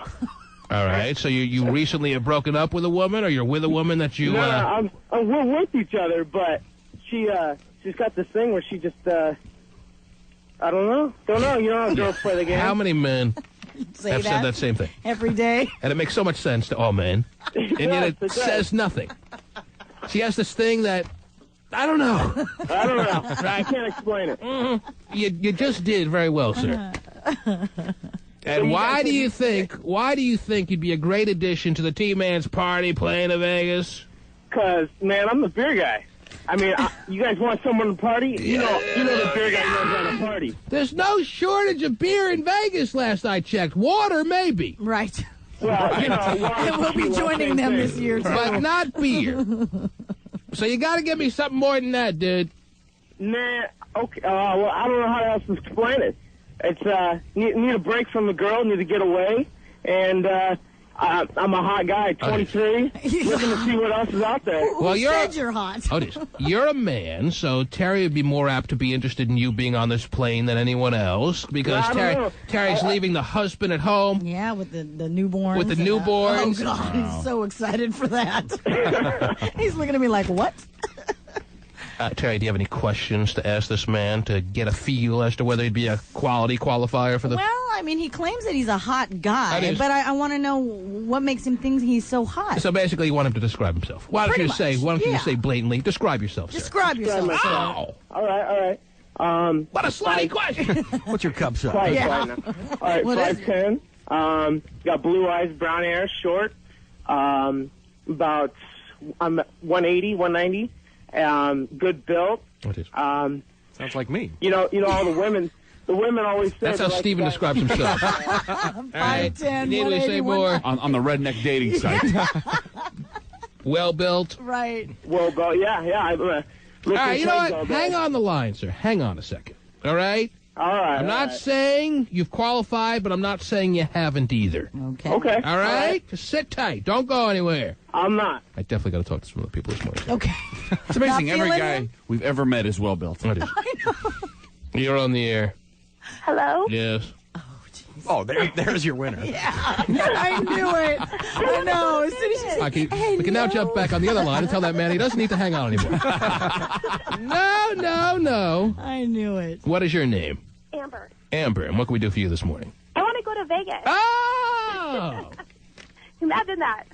And why do you think you'd be a needed representation, a representative of the listening audience on the T-Man's Party Play in the Vegas, please? Because I love to party. Oh! Wow, that's a qualification there, huh?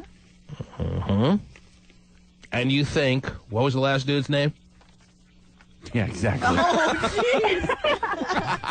Did we get his name? Amber, you think that you are certainly one that needs to be in a seat on that plane a hell of a lot more than the beer dude. Almost definitely. Oh! Was that almost definitely or most definitely? Most definitely. Wow. Mm-hmm. All right, hang on the line for a second, Amber. Hang on the line. Beer guy can have that little giggle. Yeah, I know. You're on the air.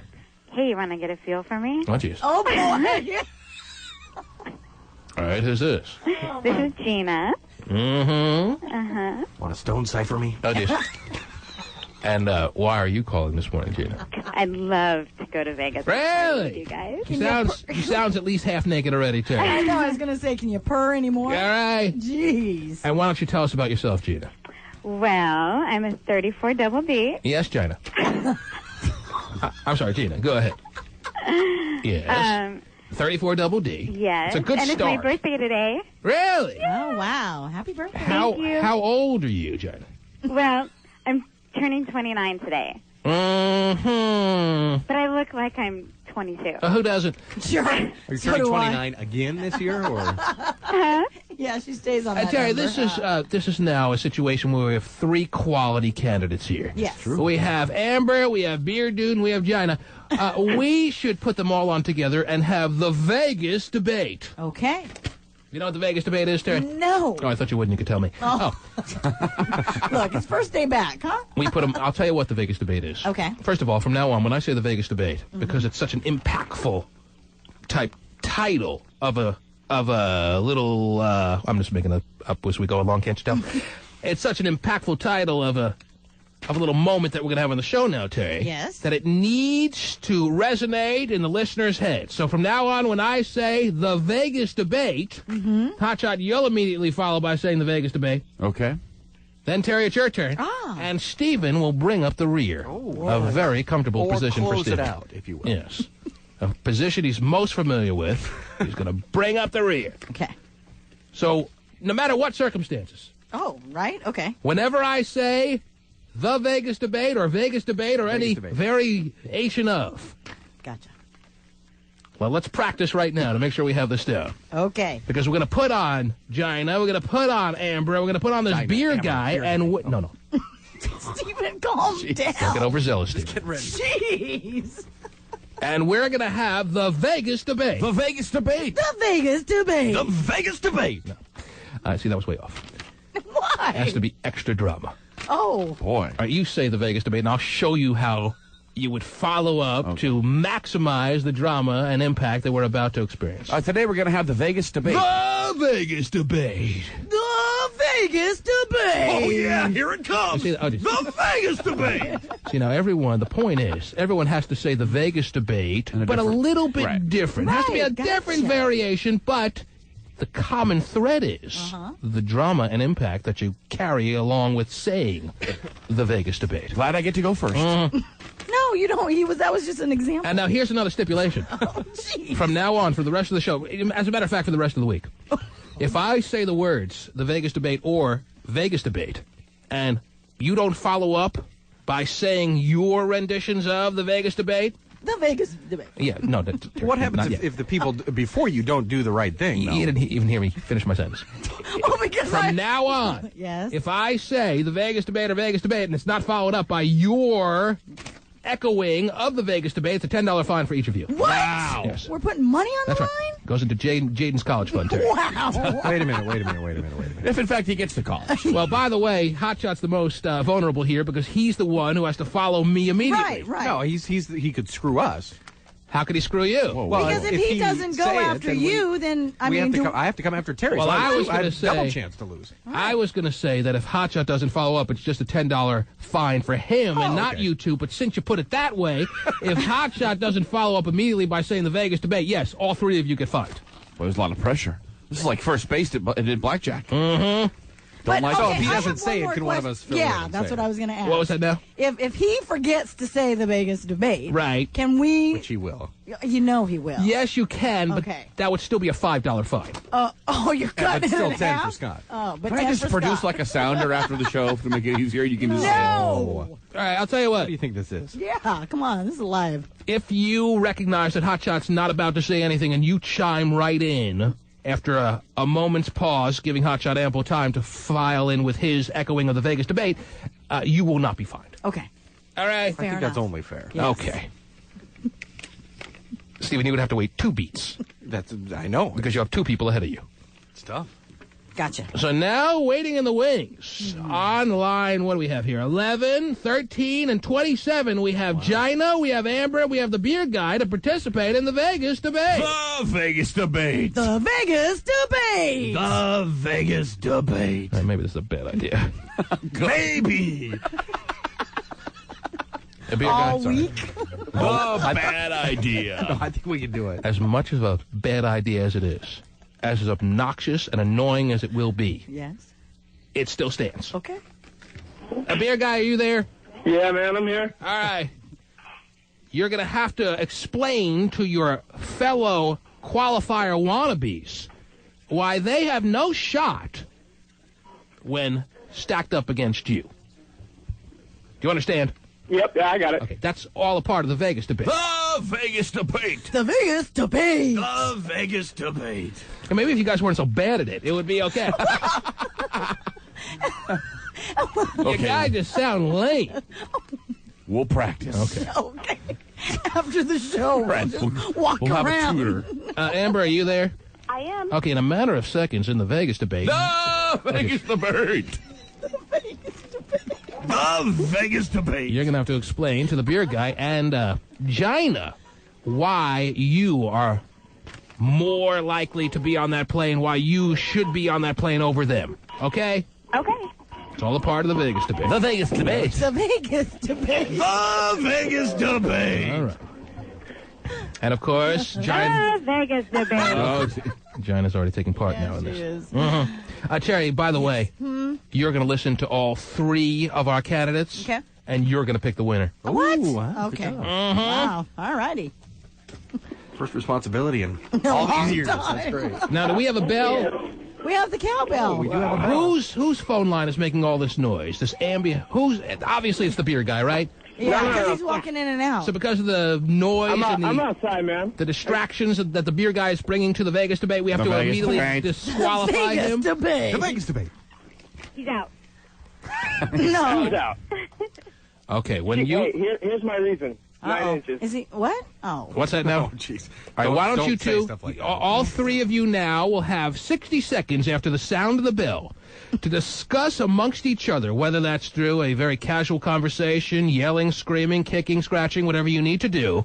And Terry will be listening to all of your points, counterpoints, rebuttals, whatever the case may be, and she, after hearing the Vegas debate, The Vegas debate. The Vegas debate. will decide... I gotta go. Oh, just, My boss is here. well, then obviously we know who's out. Yeah, I guess so. Down to 2. Down Your to bus Hey, is all there? right, we're Talk down on to the 2 bus. now. On the count of 3, Stephen, ring that stupid cowbell you have up there. Okay, since it's already been obnoxious. Wait, do we all talk at the same time? Yes. All right, it's going to be a big old screaming cluster truck. All right? 1, 2, 3, go! Hey, you guys need some more guys on this bus, especially some better-looking ones, because, I mean, it's good to have a little girl action, you know, but... Yeah, because I want to be on the Mile High Club, and I never have. Hey, honey, you and me can both join the Mile High Club together. Well, not if I'm on the plane, because you won't be. But, hey... All right, hold that! it! Hold the Vegas debate! The Vegas debate. The Vegas debate. The Vegas debate. Because Gina hung up. Oh. She said she had to go because her boss was calling her for sex, and now she's eliminated herself, Terry. Oh, she works at Boeing, huh? Now, do I find a fill-in for her, or is it just down to 2? No, just the two of us. Just the two of us. Okay, if you two sing a great rendition of Just the Two of Us. Just the two of us? You mean like a little Will Smith? In perfect harmony. Perfect harmony. I will qualify you both. Go ahead. Just the two of us? Just the two of us? Come on, girls, you know this. Two of us. Just the two of us. You and me on the Mile High Club. Just the two of us. No one can compete with 9 inches. Oh, jeez. Okay, because that was so pathetic, they both are disqualified and Gina qualifies. Okay, Wow. there you go. I don't think Grover Washington had the whole 9-inch line in there, by the way. End of story. All right. All right. Do So we have Gina Gina? can call back later? I don't even know. Do we have her phone number? If we do, she's qualified. If not, we'll find someone else. All right. End of story. Wow. Done. Mm-hmm. Okay. Obviously, it's going to be a filling out process on how we qualify people all week long, Terry. Obviously so. But no matter how bad it fails, no matter how disappointing it turns out to be, I am committed to the Vegas debate for the rest of the week. Vegas debato. The Vegas debate. The Vegas debate. The T-Man. It's every time, everywhere.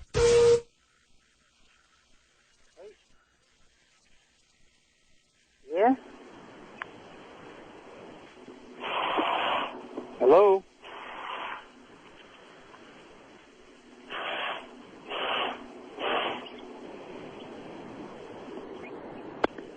Hello? Tickets. Already, day one of the qualifying from our standpoint on the party playing to Vegas, Terry, and there's already controversy. We already got Gina thinking she's qualified. Did I ever say she was qualified? Did I say that, Terry? Did I say those words? You got Amber on the line thinking she's qualified. I know the 9-inch, the guy who kept saying his dinghy's a 9-incher, he's out. Okay. All right? All right. Keep your I'll agree with dumbass you. prick away from us, please. Okay. All right, you'll agree with that? I will. Good. I will. I'm glad that you're not letting your judgment be clouded by the fact that he was the only man that we had representing as a qualifier this morning, Terry. Right. So that I don't know who's qualified. Right. Get used to this, ladies and gentlemen. We're very indecisive people, believe it or not. The T-Man Show is back. All I know is that we have a plane full of empty seats. Mm-hmm. I want to make sure those seats are filled to to about as close to perfection as we can get, Terry. Okay. Now, what Top perfection? of the fuselage. The problem is, I don't know what perfection is right now. Okay. I don't know. It's so difficult to do this over the phone. What we're going to need is a big slew of people to line up at the front door of the station. Sounds good. Yeah, we can't trust people's opinions of themselves. Okay. Rarely good. But I guess we have to do it by the rules, and that's qualifying one person every day. All righty. So I'll abide by that, Terry. As long as I can choose the winner every day. Okay. And I will. Yeah. And then we're all headed down to Vegas, and really there's a very strong chance none of us are coming back. Wow. That's how I see it, Terry. So should we prepare our families? Yes. Well, honey, I won't be coming back. It's going to be that big time an experience. Yeah. You don't get on a T-Man party plane to Vegas and expect your life to ever be the same. Right, that's true. All right. Okay. I got Amber complaining. She was in that Vegas debate, and she thinks that The Vegas debate. Oh, jeez. The Vegas debate. Hotshot has officially been fined $10, Yes, but he is going to obviously, I can already tell, lodge a complaint because he had a bottle of water to his mouth. I don't care. Well, I have 2 complaints. Terry actually went out of turn. Well, No. Terry waited a beat. No, she didn't wait a beat. Like, that was the Absolutely instructions. not a beat, and I'll rewind the tape to show you. I heard it happen live. I know a good beat. That, my friend, was no beat. All right, give us an example of how long a beat is. There it is. Oh, jeez. I waited that long. That was about as long as Terry waited. No, it was not quick, true. but not that quick. $10 has been put into the Jaden College Fund. You take checks. Hotshot Scott steps up to the plate with the first contribution. Amber, are you there? I am. Now, what do you want? I want to qualify. I want to go to Vegas. But did you feel that you put forth the effort that's worthy of qualifying for this morning? Yes, I didn't hang up to catch a bus at 29. That's a good point, but she had double D's. I have 36 Ds. Oh, really? Yes. I guess I forgot about It's that. the battle of the D's? Yeah, but when D's are faced with double D's, D's usually lose. True. Bummer. Mine are real. Oh, geez. Well, maybe Well, hers why are did you too. say so? Yes. Amber, what do you do? What is your occupation? I work for Quest. Dirty whore. What else? What else do I do? Yeah. What are your hobbies? What are your interests? Just tell me something about yourself, Amber. I'm trying to qualify you. I'm trying to feel you out, baby. I like to watch porn. Oh, jeez.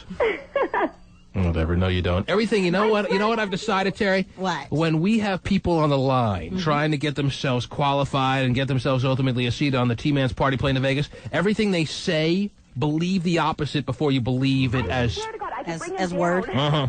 Before you believe it at face value. Okay. I'm trying to be too crafty. That's right. She's trying to say everything she knows I want to hear. No, I'm telling you the truth. She's probably in an anti-porn Wednesday night meeting. There's no D's anywhere near her. What else do you do as fun time things and hobbies? I like to go out to the clubs, and I like to dance. And Tell me about your last relationship, Amber. I'm single.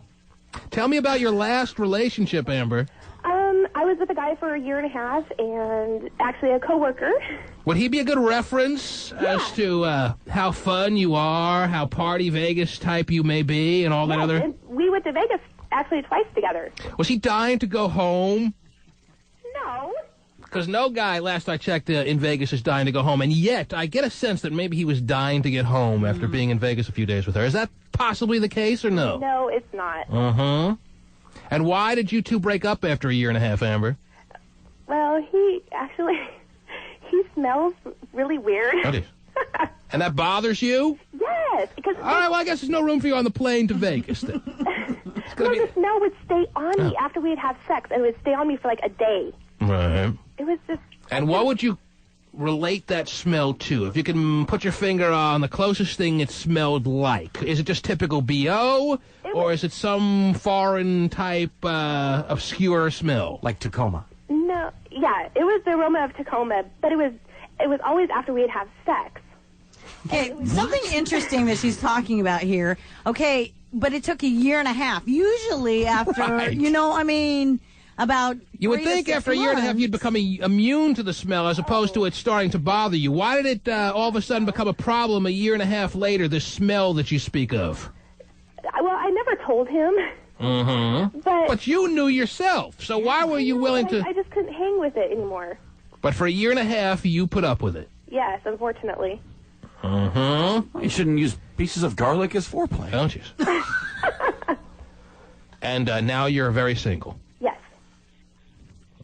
You're waiting for the next unscented boyfriend to come strolling into your way. But the fact she'll tolerate a smelly guy for a year and a half is good for a lot of people. That is. That he'd vouch for her, too, after saying all that. Did you live with this man or no? No. Oh, jeez. God, okay. And how often would you have sex with Mr. Smelly? Mr. Smelly. I don't know. Probably, about 2 times a week, maybe. And even after showering, you would still smell him on you. I would take a shower and I would scrub my body, and it would stay. I don't know what it was. Could it be you? No, because I've never smelled with anybody else. And since that time, you smell nothing like that smell that you wire brushed yourself in the shower to get rid of. I've been with somebody else since him, and How many men have you had sex since him? since him 3. You've had sex with 3 men since him. Yeah. And you broke up with him how long ago? It's been about, it was a year ago in December. So you've had sex with 3 men in the past year. Yeah. That's a rather small number for a girl your age, wouldn't you say? Not really. Well, once you're scarred with that smell experience, Terry, Yeah. you're going to be very guarded Sure. for the next year. It's understandable. Right. At least she was able to get back on the horse, despite the smell and all that. A horse would have been an upgrade. Could you see yourself, Amber, being on this party plane to Vegas, seeing across a crowded plane a fellow listener that catches your eye, and could you imagine yourself having a random sexual experience with a fellow listener? Yeah, I could. But it's unlikely. No. Anything's possible. As I said, Terry, take everything she says and reverse it. So it is her that smells. I know. But aside from that, Amber, you're our qualifier this morning. Oh, wow. Are you serious? Wow. I am so serious, Amber. Even if it is her that smells, I'll just pour like a little nose plug while I'm making out with her. It's no big deal. Febreze, okay? We have our first potential smelly qualifier. It's not me. Whatever. Smelly Amber on the plane. Woo! Thank you. Should I make her call her boyfriend? He still knows not anything about your feelings on his smell to this day? He doesn't know. Why don't you hang on and give us your boyfriend's number just to make this official, all right? Okay, he's not my boyfriend, but I will. Your ex-boyfriend. Okay. Hang on. She's all tough. I think she'd be a little more not willing to give you the number. Yeah, that's what I was figuring. She said he'd be a good reference, though. That's true. Talking about how big time a potential T-Man party plane goer she could be, Terry. Yes. Dude, T-Man, she's stanky. Oh, jeez. I'd shower to be on me for days. I had to put up with it for 1.5 years, dude. Well, maybe there's something to that. Maybe between the two of them, there were certain body chemistries that brought about a foul and stenchy-like odor. Oh, jeez. And the reality is neither of them smelled, but when they rubbed together, smelling, it would turn into... Not good. It's very unlikely. Amber, are you there? I am. Let me just call this guy to verify that you would be a fun person to be in Vegas with, all right? Okay. Still has his number memorized. I'm going to be pissed if I'm sitting next to smelly Amber on the plane. It is. We're not going on the same plane as these people, are we? Yeah, we have our own. Don't worry. It is. The fact that last time we all went to Vegas, you sat next to a gay phone operator should be a good little Well, there was a fundamental reason why. Yeah. Hey, hello? Is this, what's your name? Grant. Oh, Grant, are you there? Yes. This is the T-Man. We're doing a little hillbilly radio show out of Seattle here. Maybe you've heard of it, maybe you haven't, but you're on the air. Is that okay? I guess. All right, well, I have your ex-girlfriend. Do you know an Amber? Wow. Yes, I That do. laugh says it all, doesn't it, Grant? You mean that smelly chick? Oh, yeah, I know her. Grant, Amber is in a very interesting situation right now. She is basically putting herself in position to qualify and win a seat on the T-Man's party plane to Vegas. Now, she is going out of her way to convince us that she would be the quintessential, the unbelievable party-going type that we can't do without.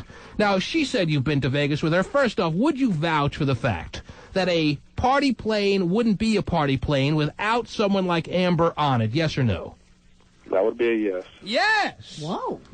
Now, why? She said you would say that, Grant. Now, why would you say something like that? Why is she such the party type that we need to have? Why is she such the can't-do-without candidate to be on this plane? Well, because the party needs all type of people, and she's all type of people. She's all type of people rolled up into what? Would the slutty type part of her come out to play maybe on this plane and in this experience in Vegas, or no? Is she more conservative in those kind of environments? Oh, well, it's Vegas, so what happens in Vegas stays in Vegas. So because of what happens in Vegas, the most overused line in the world, stays in Vegas, because that's the case, you imagine that the party, slutty, fun-loving side is going to come out of her. For you, T-Man, I'm going to have to say yeah. Wow. Wow. Now, Grant, do you remember your relationship with Amber?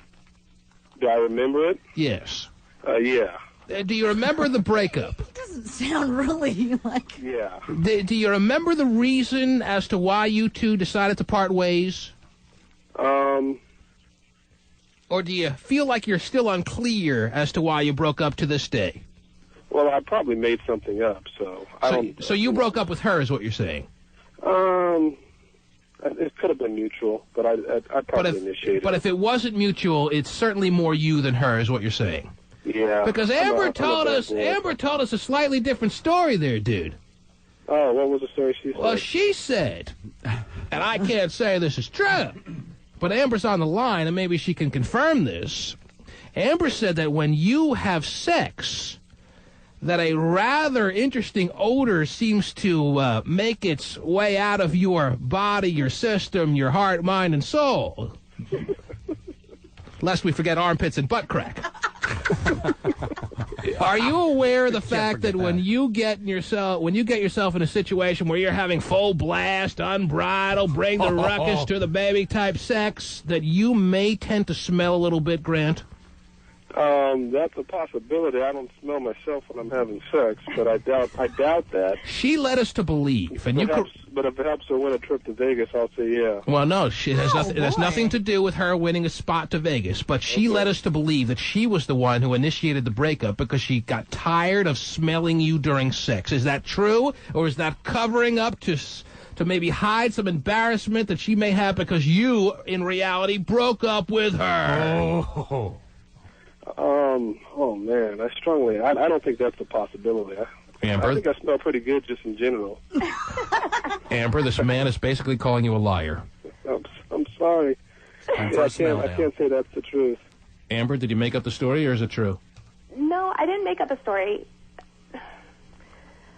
Unfortunately, I've never said anything to him, but it's a sex smell that lingers on me whenever we did have sex. Yeah, dude, you said the smell was so bad she had to scrub herself with a wire brush after it was over for days. Doesn't everybody have that sex smell? But is it like a sweat smell, so if he worked out it would smell the same? Well, then I guess it's true. Is it a sex smell? Is it the smells that typically... It's a combination of sex and sweat. Well, what's abnormal necessarily about that, Amber?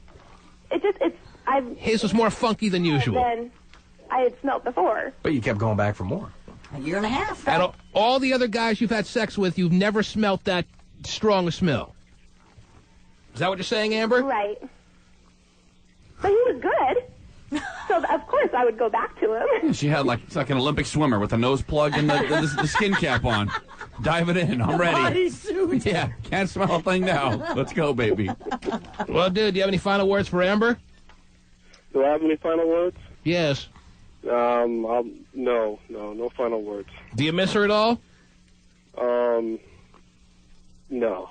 Aw. Sounds like he... Thanks. He's, How about if somebody calls you smelly? You're not going to miss them. Oh, right. Yeah. Amber, do you miss this guy at all or no? I've told him I do. I miss hanging around him. Because I get the sense that Grant was the one who initiated the breakup more than Amber, even though Amber is telling us otherwise. Amber, are you gonna stick to the story that you're the one who... I never said I was the one that broke up with him. You just asked why we broke up. Amber, when you tell us that he smells during sex and you got tired of that, and that's the reason you broke up, obviously it's implied that you're the one who broke up with him. It was actually mutual as why we broke up, I think. Dude, did her VJ smell or not? Wow. Probably at times it had. I'm sure everybody She's an admitted. Class. What was that? I'm the smelly kid in class now. No. That's, Is this just what you say to yourself, Amber, to justify him breaking up with you? This makes Amber feel better with the fact that she's made it clear that he did break up with her. This makes her feel better with the fact that she got broken up with Terry. It doesn't A matter typical female defense mechanism. And what does she do in the process? She tries, not effectively, but she tries to smear the good name of an innocent man out there who's just trying to get on with his life. To smear the name of Smelly Man is tough to do. But nonetheless, I already told Amber she's a qualifier. You did. She should have to take this guy if she wins. Even though she's going to come back with rumors about us all. Amber, you're a qualifier. Thank you very much. And Grant still I'm sorry, giggles. Grant. We're all sorry, Grant. Take care, Grant. Thanks for being a good sport. No one believes you really smell. This woman was just heartbroken. Right. All right? All right, dude. Take care. But you're not going to Vegas. Amber, if you win, who are you taking to Vegas with you? I don't know yet. All right. Hang on. She's not winning. No. I don't know. Maybe she will. We'll see. Okay. Highly unlikely. The T-Man. David, have you reported on the breaking news yet? I don't think so, no. Already, no. We've had major stories breaking all morning long, Terry. Wow. We woke up this morning to find out that Boeing CEO Harry Stone Cypher, 69 years of age, was fired because his shrivelly penis came out and attacked. Now, has that been confirmed that it's a shrivelly penis? At 69, I don't think there's any doubt. And had a sexual relationship with a fellow employee when the Boeing fellow executives found out they ousted his 69-year-old ass, Terry. I can't wait till Peter Jennings says shrivelly penis tonight. And now, more breaking local news. You sound like you're about to keel over and die when you do that, too. Or it's out of batteries. One of the two. Yeah, you need to work on that one, okay? A settlement has been reached in the Rick Neuheisel lawsuit against the University of Washington. The fired football coach will receive $4.7 million. Wow, big settlement. So it's not, from the way it's read here, Terry, from the story very briefly put by the Associated Press, it's not a jury award. Right. The jury didn't award Rick Neuheisel $4.7 million. It seems as though it never even went to the jury, and the University of Washington just basically said, okay, we heard your side, and you're pretty much right. Yeah, the closing arguments were scheduled for today. The closing arguments weren't even done, and they gave him $4.7 million. The jurors were like, that information would have been useful a month ago. Can I go home now? Okay. Yeah, thanks for having me lose my job. Husky football tickets for 2006 have just gone up. Yeah, right. Hot dogs are $8.95 now. Yes. What was he suing for? He got $4.7 million in a settlement. The settlement would lead you to believe that it wasn't as much as he was suing for, but it sounds like a lot to me. Hey. Suing for $6 million, I think. Was he? Yeah. Well, he got just about that much, so he must have had a pretty good case. The NCAA is paying most of it. Good. And yet, Husky season tickets for 2005 have just gone up. Well, I mean, they still are paying quite a bit, so. And because the NCAA is paying for maybe 80-85% of it, hot dogs will now be lowered to $8.91. Oh, nice. Do you want the breakdown? You have the breakdown? I do. Go ahead. The NCAA will pay $2.5 million in cash. So all unmarked $1 bills. So it's about half. All right. So it's 50-50. Well, the university will forgive the $1.5 million loan that they already gave to Neuheisel. Oh, that's right, because he was required to pay that one back. That's why he was trying to sell that house. All right. And the university will also pay $500,000 cash and then $200,000 interest. So I don't know if that really adds up to 4.7, but that's... So he cries on the witness stand and wins the case, basically, for all intents and purposes. Right. This is a major victory for Rick Neuheisel and family. Right. Now he's going to go be, quarterback coach for, the Ravens? Oh, geez. That's right. So all you college basketball coaches and football coaches, wager away in your office schools. No problem here. That's right. Join as many brackets as you can get your hands on. Because it's not illegal. Nope, it's come out Sunday. More news while we were out of commission, basically, over the past number of weeks as far as this program's concerned, Terry. Fellow dysfunctional family member Stevie Wonder on the line saying that he is going to be married. Wow. Congratulations. Is that right, Stevie? What's up, y'all? How you been? Is that right, Stevie? Of course it. Well, yeah, of course it is. What do you? He's not even sure. Whatever. When are you getting married, Stevie? In May. Because I'm thinking maybe this is just his crafty way of trying to weasel himself on the party plane to Vegas, Terry. Come on now. You know I wouldn't tell you a lie like that. I'm not saying you're lying. I'm not saying you're lying. You've been with the same woman for a long time. I mean, this is the same woman that you accused Weeman of grinding on about 6 years ago. So you're getting married in like 2 months. So you've been thinking about getting married. You've been basically engaged to this woman for about 4 years. So I'm wondering if somewhere down the pike is going to be the question, well, T-Man, since I'm getting married, can't you put me on that party plane to Vegas to have a big old bachelor party before I get married? Is that due anytime soon, Stevie, that question? Of course, right about now. But, I went on the first trip to Vegas. Come on, I'm fine. Come on. And because you went on the first trip to Vegas, you should basically be saying to yourself and to us, T-Man, because I've already been there with you, let others enjoy the fun and frolics that goes along with the T-Man party plane to Vegas. I put myself out of the running. No, I'm saying, T-Man, since I've been once, I want to go again. If you're getting married in May, why haven't you registered yet? For a bridal registry or something like that? That thing. Well, actually, we were going to do it on a cruise. We weren't even going to have a wedding. So what? If you're having a wedding on a cruise, that's more reason for people to send you gifts, because you're not going to have as many people at the wedding. You still need to get your life started. That's what a registry's all about. Mary Kay Letourneau and Billy Fualau have a registry. Yeah, they do. All I got to do is go to the bonmarché.com or something and get... Go to the bonmacy's.com and get their wedding registry, right? Yep. Go to the Bon Macy's, go to their registry, and print me out Billy Fualau and Mary Kay Letourneau's wedding registry, please. Yeah, there's no registry for Stevie Wonder on here anywhere. Oh. We don't see Stevie Wonder anywhere on the list. New eyes. Think about it, see? You don't even think about it? How do you not think about that when you're getting married in 2 months? This is my first time getting married, so I don't know anything about On his 6th time getting married, he'll know better. Well, but for your fiance, this is a big day for her, so she would know all about this, and I'm sure communicate to you. Well, you know what? Why don't we call her and ask her that? Because I'm just a dude getting married. Okay, Well, the Stevie, registry, the wedding plans, all of that crud, she's going to take care of. I have no doubt that you are an engaged man, and I congratulate you wholeheartedly Thank you, for this very exciting time in your life. Congratulations, Thank you very Stevie, much. and thanks for checking in. All right, you guys. Take care. How disappointed is he right now that he's basically been shut out of the party plane to Vegas, Terry? Pretty disappointing. Hey, I'm very happy for him. He's a good guy. He's going to be a good husband and all that other fun stuff, right? Just don't tell the girls at the performances that you're engaged. Yeah, okay. That's the key.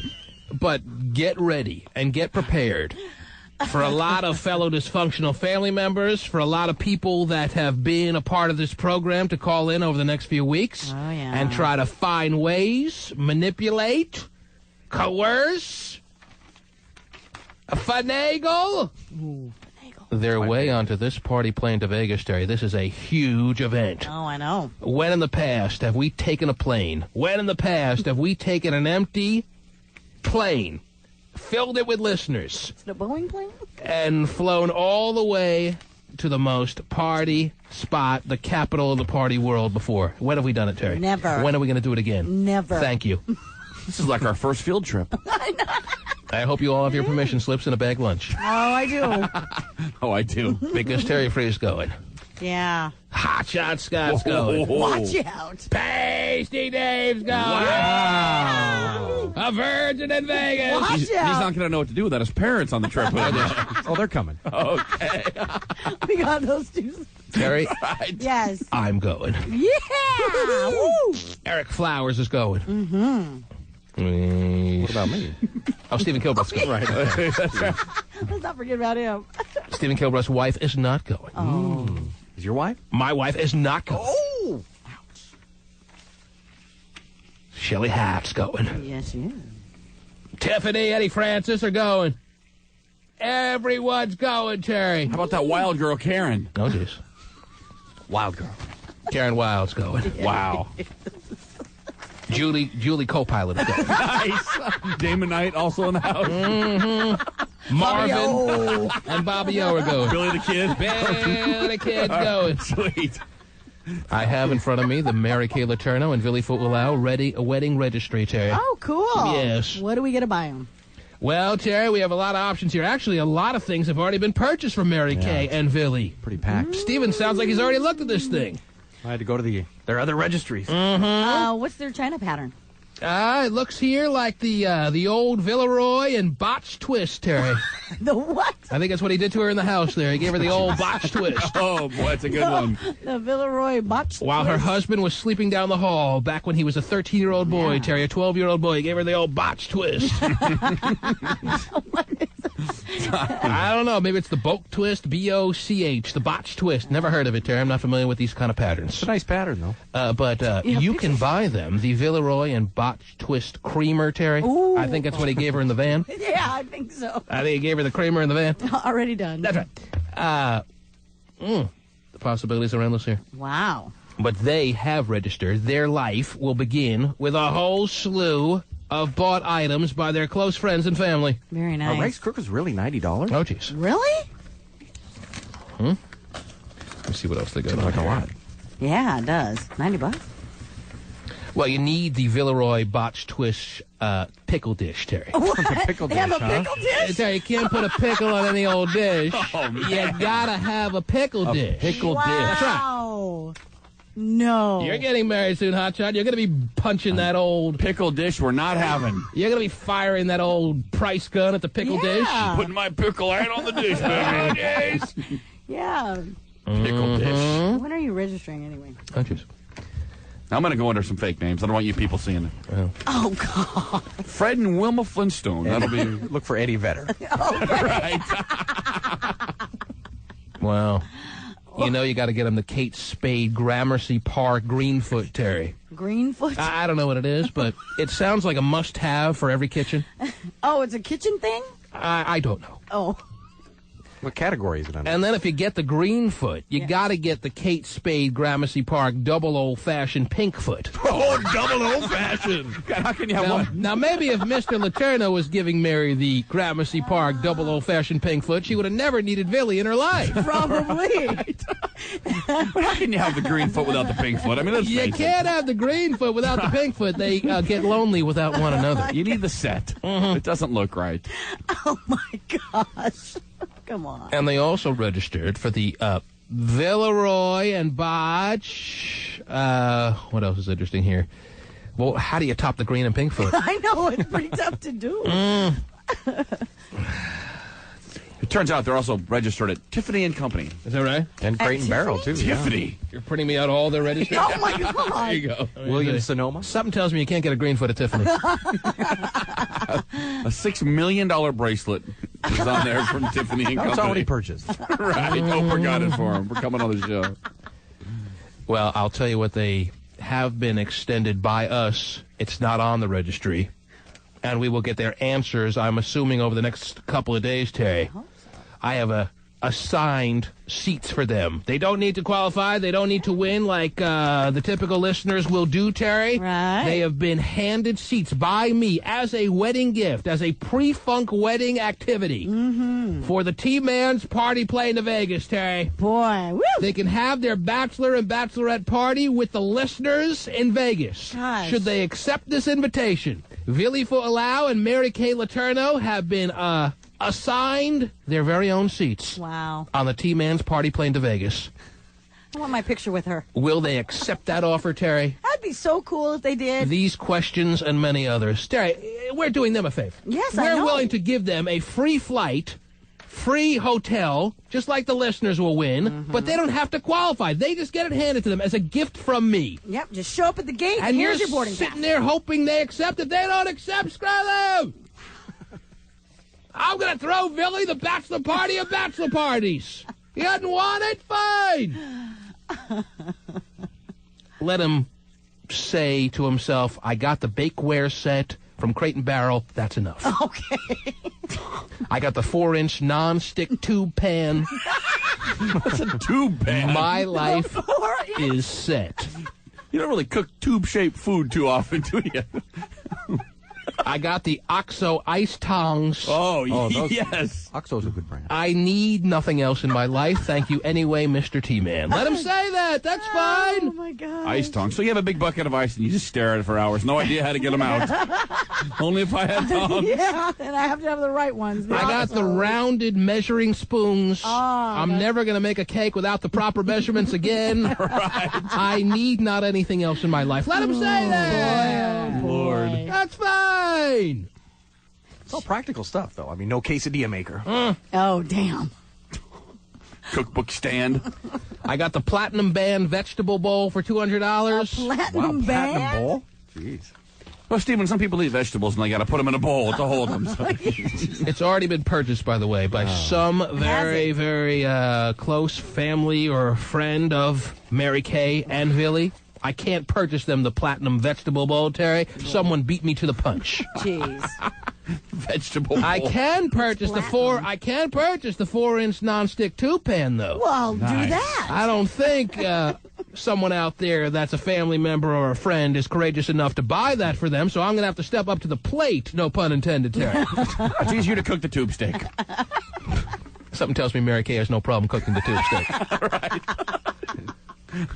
With 17 children. Oh, just Stephen, cracks like that are going to make Mary Kay feel unwelcomed on this party plane to Vegas. Welcome. I would love to. And I have been nothing but a cheerleader all along for Mary Kay. Yep, you have. That is true. And now, going the extra mile, or 2,000 miles. How many miles is it to Vegas? 1,273 miles I'm going, Terry. Right. To fly them to Vegas. Should it be acceptable with her probation officer? Yeah. I will write a handwritten letter.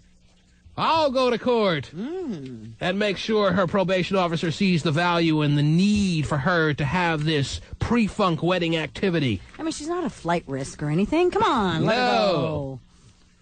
Why would she be a flight risk? She's happy now. Yeah, she is. She's not going anywhere. She's got her Billy. She's finally where she wants to be. Not only with Billy, Terry, but with a shiny hammered cocktail shaker. For $19.95. What? That's what they need. She still needs 2 of those, Terry. 2? Mm-hmm. I didn't know you can get a shiny hammered cocktail shaker for $19.95, Terry. Wow. Had I have known that, I would have wallpapered my bedroom with them. The T-Man. Cube 93. What's up, Seattle? Here's Let me love you. That's all you need, baby. Look at his hair, Terry. We hadn't seen him in weeks. I know. Vinny the Pooh is here in the studio, ladies and gentlemen. Good morning, Vincent. Good morning to you guys. How are you? Wonderful. How was the vacation? Oh, it was great. You get to go on the party plane to Vegas, right? Yes, sir. Mm-hmm. Vinny the Pooh is in, Terry. Oh, wow. In a few weeks, we'll be in Vegas partying down with Vinny the Pooh. Nice. I'll never see him the whole time I'm there. I bet you won't. I'll never see anyone, Terry. No? I'll be in my room watching 24-hour porn. It's a better value, because if you go movie by movie, it adds up. Yes, you can get the 24-hour package for $15.99. Really? It's a great deal. That's right. Wow. Seems like it's a good deal. Now, I pay $15.99 a month for the Playboy channel. Mm-hmm. But by Vegas standards, $15.99 for a 24-hour non-stop showing of porn, it's a good deal. Better value, like you said. Do you have parental lock now on the Playboy channel? Oh, Yeah, right. I think he's old enough for it. Right. Okay. Now, Vinny, are you excited that you get to get on this party plane or what? I'm excited, but and you have no idea, hold that thought, what you were about to say. You have no idea how close you were to being shut out of this party plane. Real close. Because if it weren't for me, I hate to toot my own horn here, toot toot.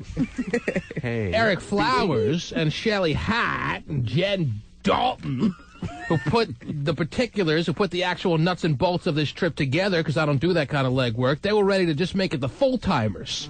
But I said, if it's going to be a party plane and I'm going and I'm putting my name on this thing, then all the part-timers get to go too. Boy, oh boy, yeah. So thank you. That's how close you were to not being allowed, not being invited on this party plane to Vegas. You don't think that the last minute, Vinny, they're going to say, we need somebody to run the board for 72 hours? There you go, Vinny. Steven's always had that happen to him. For something like that not to happen. That would mean Vinny goes and Steven stays. Anyhow. Oh, wow. Now, what were you about to say? I was going to say I'm excited, but I think like within a week that we're actually going to leave, I'll be really excited. Really? Beside myself. Mm-hmm. Beside himself. Beside himself with excitement.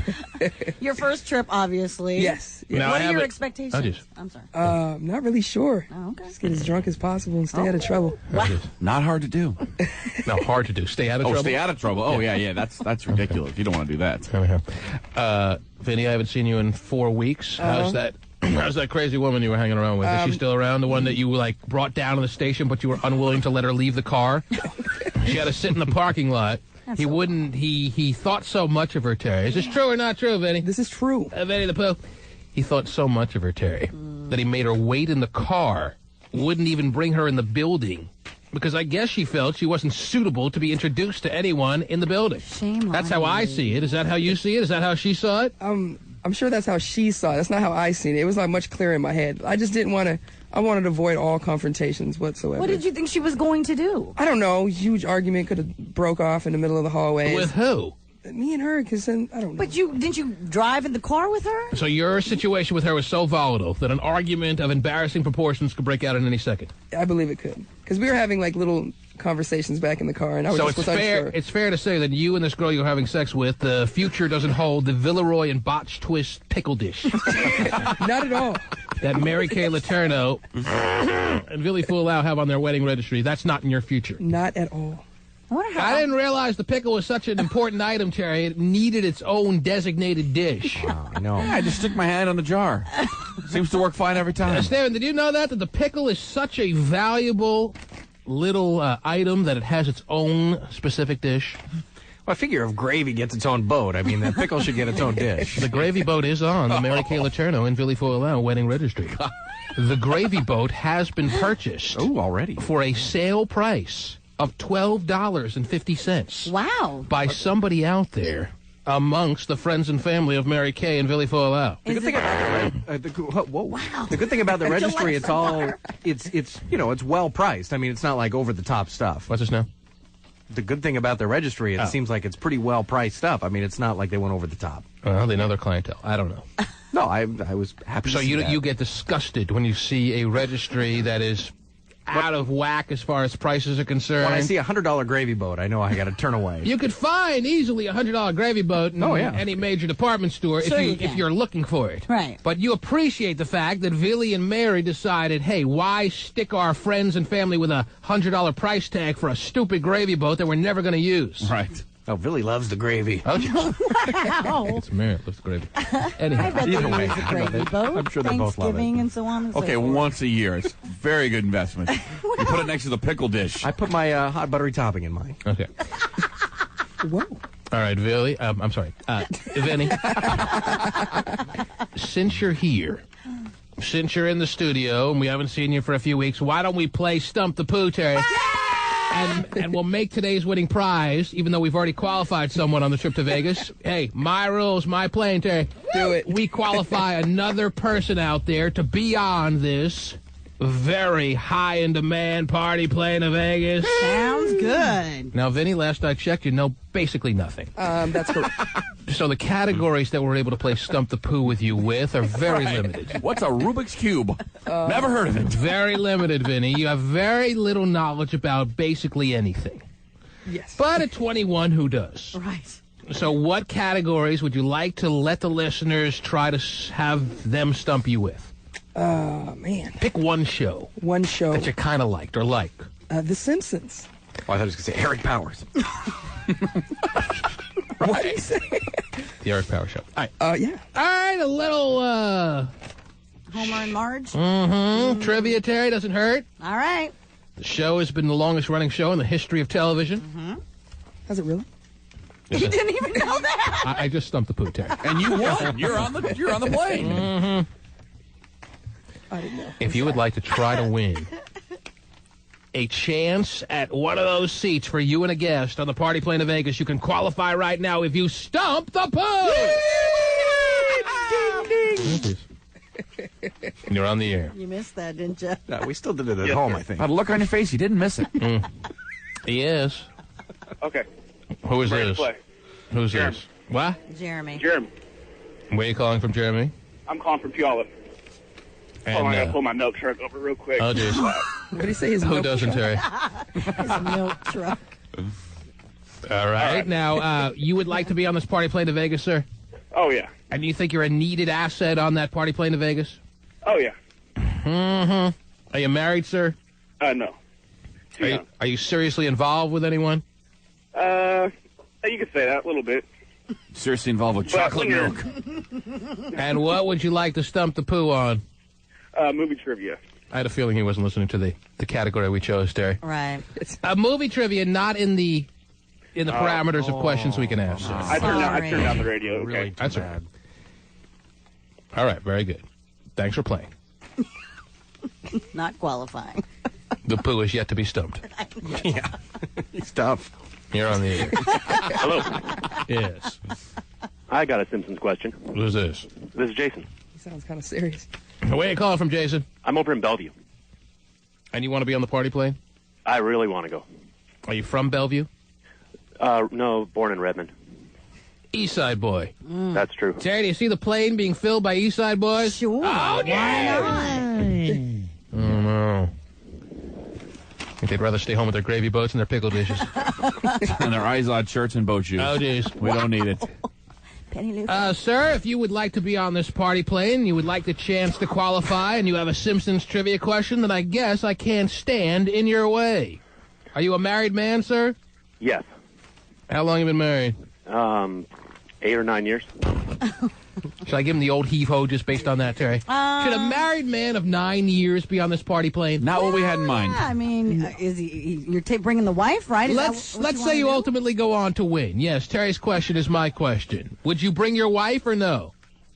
I don't see how I could get around it. See, none of us are, so he shouldn't be able to. Right. We're not bringing our spouses. Our wives stay home. Terry Free, mother of 5. Well, you know what? That might be a reasonable excuse. None of you guys are bringing your significant other. Sir, you shouldn't need our assistance to get yourself on the plane with a buddy. Right.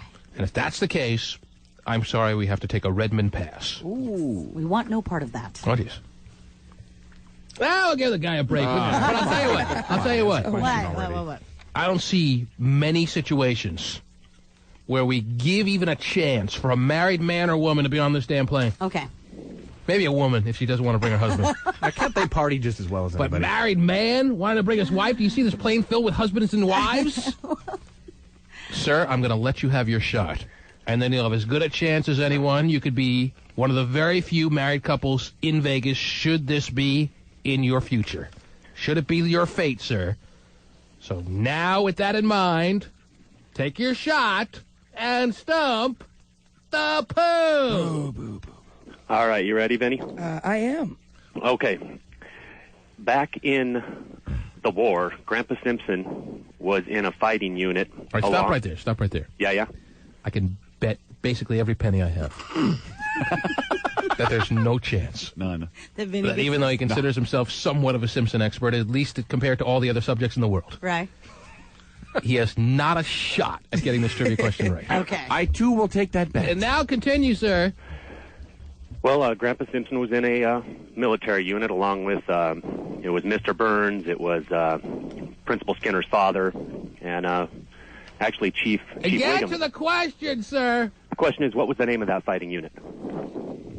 What was their nickname? Does that sound like a reasonable question, or does that sound like a bullcrap question? That sounds like a We should ask Pasty. He's an expert. Is that a good question? Pasty, you're a Simpson expert? It's a valid question. Very good. Really? You know the answer? There's a fish involved. I know that. All right. So you don't know the answer. The picture of the logo. He knows not the answer. I think I'm going to guess. Can I go on a whim and guess? I'm right with Pacey. Is it the hellfishes? That could be considered close enough. It's not exactly right. What's the correct answer, sir? We'll decide if it's close enough. Their name is the Fighting Hellfish. Oh, I think that's good. Pretty good. Yeah, I think you nailed it. Good. Hey, there you go. Sir, I'm sorry. You failed. You failed to stump the poo. Wow, and T-Man Scott lose, too. Yeah, I lost all my money. Sir, I was going to let you be on, but you didn't stump the poo. Maybe he's more of a Simpson expert than we thought. Yeah. Back to vacation at Ocean Shores with the magic fanny packs. Vegas is out. A poo. Very good, Pooh. I knew it. I seen a little fish, and they waited to the last guy. Now, did you need Pasty's assistance in helping you get that answer, or would you have gotten it anyway? I didn't actually need Pasty. You didn't need him. Mm-mm. Wow. Go ahead, on Pooh. It was just an extra confirmation. Pasty, but we need you. You're on the air. Hello? Mm-hmm. Yeah, I went to one too. Mm-hmm. Well, I don't have a question. You could ask me any question about Simpson, I guess. All right, hang on. We'll do that soon. Right, sit tight. Yeah, well, ask him, right? When you think party plane, you think that guy, huh? So in season 2 of the Newlyweds. You're on the air. Hello. Hi, I wanted to answer or give Vinny the Pooh a trivia question. What's with all these dudes calling up, Terry? I don't know. I'm really surprised. Should I start to get nervous that this party plane to Vegas is going to be tough to keep the ratio where it needs to be? Well, I think you'll do your best to do that. I think that you... Where do you think the ratio needs to be on this party plane to Vegas? I'm asking you very seriously. I want your input on this, Terry. Me, I think it should be pretty much down the middle. 50-50. I don't see why not. Maybe if we were doing The View trivia, maybe that would help. So. You don't think women watch Simpsons? Well, I mean, I think that it's more of a male thing, don't you? I don't know. I don't think so. I haven't watched for years. This plane's going to look like a gay pride cruise on the way to San Francisco. It is. Not. And my float just broke, Terry. Cuba Gooding Jr., welcome aboard. Right, God. This is not going to be any gay pride parade. But go ahead, sir. Are you still there? Oh, Yeah. good, he's gone. Okay. You're on the air. You didn't answer right away, Terry. You're on the air. He wasn't sure if you were even talking to him. I was talking to him. You're on the air. Hello? Yes. Hi, how are you? Okay. Good. I want to play Stump the Pooh. Oh, jeez. Who is this? Go ahead. Okay. What was the Valentine's card that Lisa Simpson received from Chief Wiggum's son? What did it say on it? Oh, I know this one. I choose you. Oh, dang it. Wow! Stop trying to stump the Pooh! You can't do it! He's the smartest guy I know. Wow. Yeah. So you sit around watching Simpsons over and over and over again? I've just seen a lot of it. I what again? I choose you. Ladies and gentlemen, if you don't realize now, you never will of how tough a seat is going to be to get on this party plane to Vegas. With the Pooh in our corner, we can't go wrong. The T-Man.